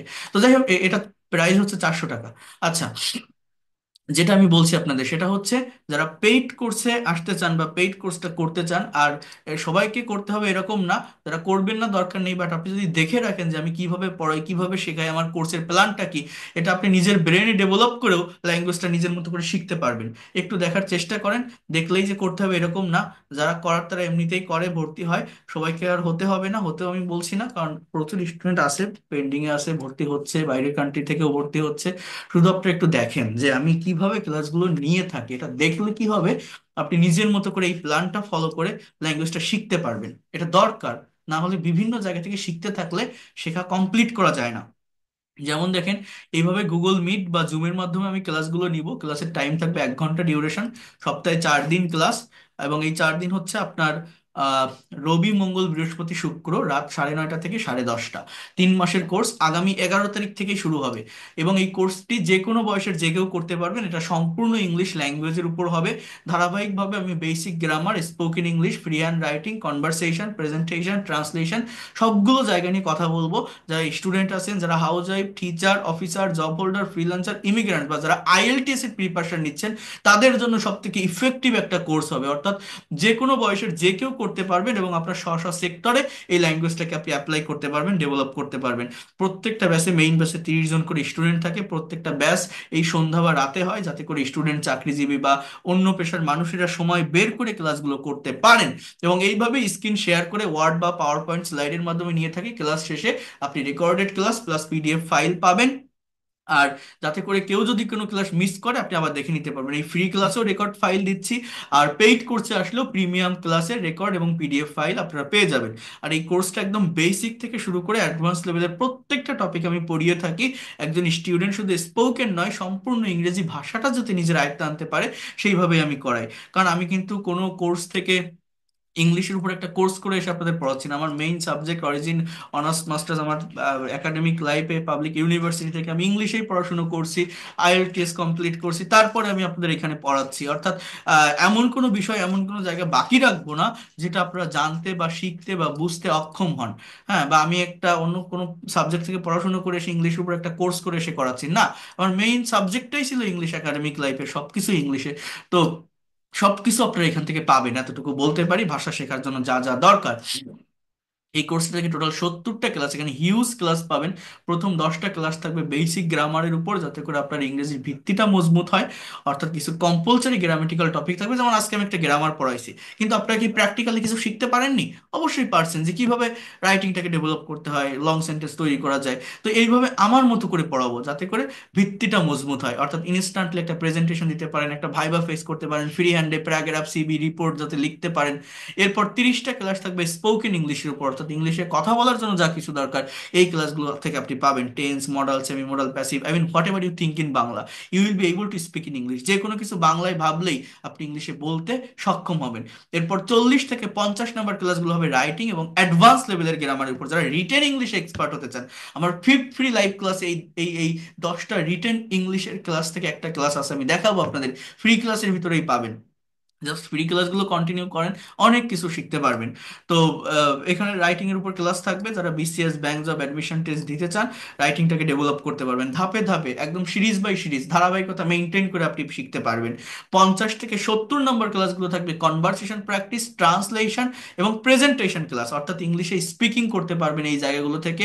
ক্লাসে বসেই কনভারসেশন প্র্যাকটিস করাবো এবং নিউজ পেপার ট্রান্সলেশন করাবো। কারণ একটা স্টুডেন্টকে আমি পড়ালাম, আপনিও পড়লেন, কোর্স কমপ্লিট করলেন, শেষ হয়ে যাবে না। এখানে আপনাকে কাজ করতে হবে।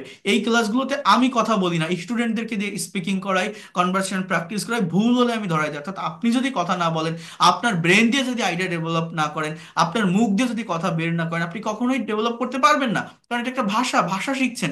বাবার মতো বসে থাকলে কখনোই ভাষা শেখা যায় না। তাহলে এইভাবে যদি আমি করাই, কি বললাম, basic grammar, spoken English, writing, conversation, translation, presentation, কেন পারবেন না? Within 3 month you'll be expert and fluent in English. আর আমি কিন্তু অনেক পরিশ্রম করে পড়াই প্রত্যেকটা স্টুডেন্টকে। দেখেন, এই যে বিজ্ঞাপনটা দিচ্ছি, আমি এখন এসে দিচ্ছি, আমি কিন্তু এটা শুরুতে দিতে পারতাম, শুরুতে অনেক স্টুডেন্ট ছিল, এখন নেই। তো এখন কেন দিচ্ছে? এখানে কারা আছেন এখন যারা সত্যিকার অর্থে শিখতে চান, প্রকৃতপক্ষে শেখার ইচ্ছা আছে, তারা তো এই 2 ঘন্টা টাইম স্পেন্ড করে আমার সাথে আসেন। আমি এই যে একটা না 2 ঘন্টা লেকচার দিয়ে যাচ্ছি, তো যারা শিখতে চাচ্ছেন, শেখার ইচ্ছা আছে, মন মানসিকতা আছে, তাহলে বিভিন্ন জায়গা থেকে আপনি কেন ঘুরবেন? আপনি একটা নির্দিষ্ট জায়গায় থেকে একটা গোছানো পদ্ধতিতে আসেন।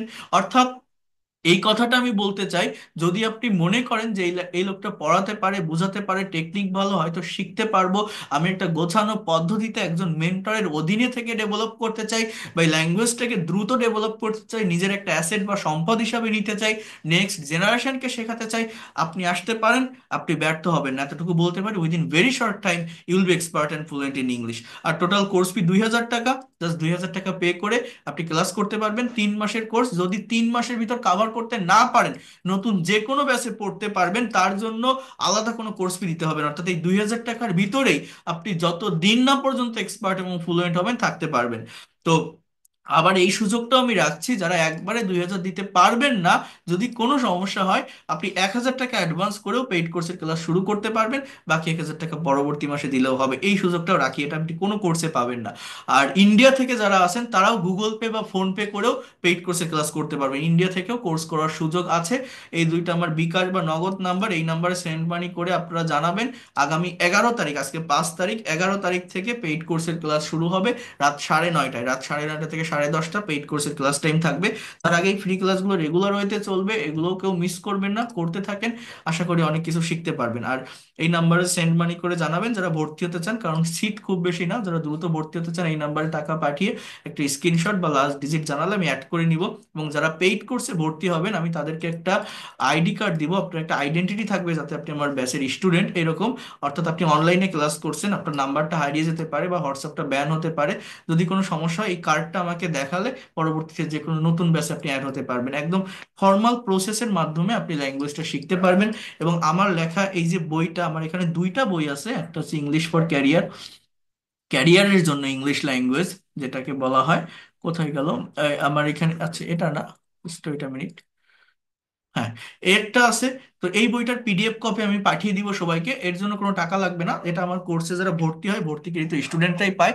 এখানে ধারাবাহিকভাবে সবকিছু আছে। আর আমার আরেকটা বই হচ্ছে, এটা 400 পেজের একটা বই। এখানে যে বইটা দেখাচ্ছিলাম এই বইটা হচ্ছে আমার টোটাল 400 পেজ। এখানে এটা বড় একটা বই, এই যে আমার হাতে যেটা আছে এইটার পিডিএফ আমি দিতে পারবো না ওইভাবে। এটা আপনাকে পারচেস করতে হবে, এটার দাম 400 টাকা। ডেলিভারি চার্জ সহ 500, বা ঢাকার বাইরে 530 টাকা লাগবে। তো এটা যারা কিনতে চান, মানে যারা পেইড কোর্সে স্টুডেন্ট না, তারাও কিনতে পারবেন। আর পেইড কোর্সে আসলে এগুলো নিয়ে আপনাদের ভাবতে হবে না। এগুলো প্রত্যেকটা ক্লাসে রেকর্ড পাবেন, শিট পাবেন, পিডিএফ পাবেন। তো বই নিতে চাইলে নিতে পারেন, না নিতে চাইলে দরকার নেই, এটা আপনাদের ব্যাপার।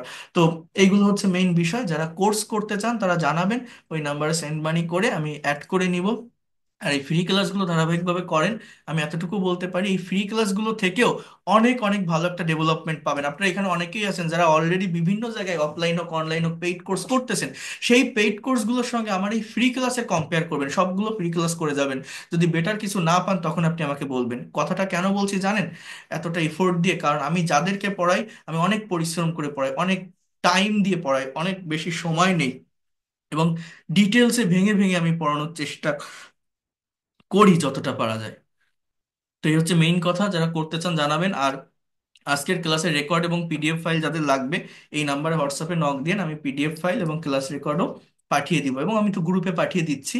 আর গতকাল একসঙ্গে অনেকেই হোয়াটসঅ্যাপে নক দিয়েছেন, এই জন্য আমি সবার অ্যান্সার করতে পারিনি। কারণ প্রচুর প্রচুর মেসেজ আসছে, অতগুলো মেসেজ দেখতে গেলে বা রিপ্লাই দিতে গেলে আমার হোয়াটসঅ্যাপ ব্যান হয়ে যেত। এই জন্য আমি ওটা দেইনি, গ্রুপে সবগুলো পাঠিয়ে দিয়েছিলাম। আর কারো কোনো কথা থাকলে, প্রশ্ন থাকলে এই নাম্বারে কল দিয়ে, এই দুইটা আমার পার্সোনাল নাম্বার, সবার সঙ্গে কথা হবে। সবার সবার জন্য শুভকামনা থাকলো। আগামীকালকের ক্লাসটা স্পোকেন রিলেটেড হবে, অর্থাৎ স্পিকিং এর উপর নিব, রাত 9:30টায়। কেউ মিস করবেন না। জুম এবং জুমে যদি জয়েন করতে না পারেন গুগল মিটের মাধ্যমেও আমি আগামীকাল জয়েন করার অপশন রাখবো। So that's all for today.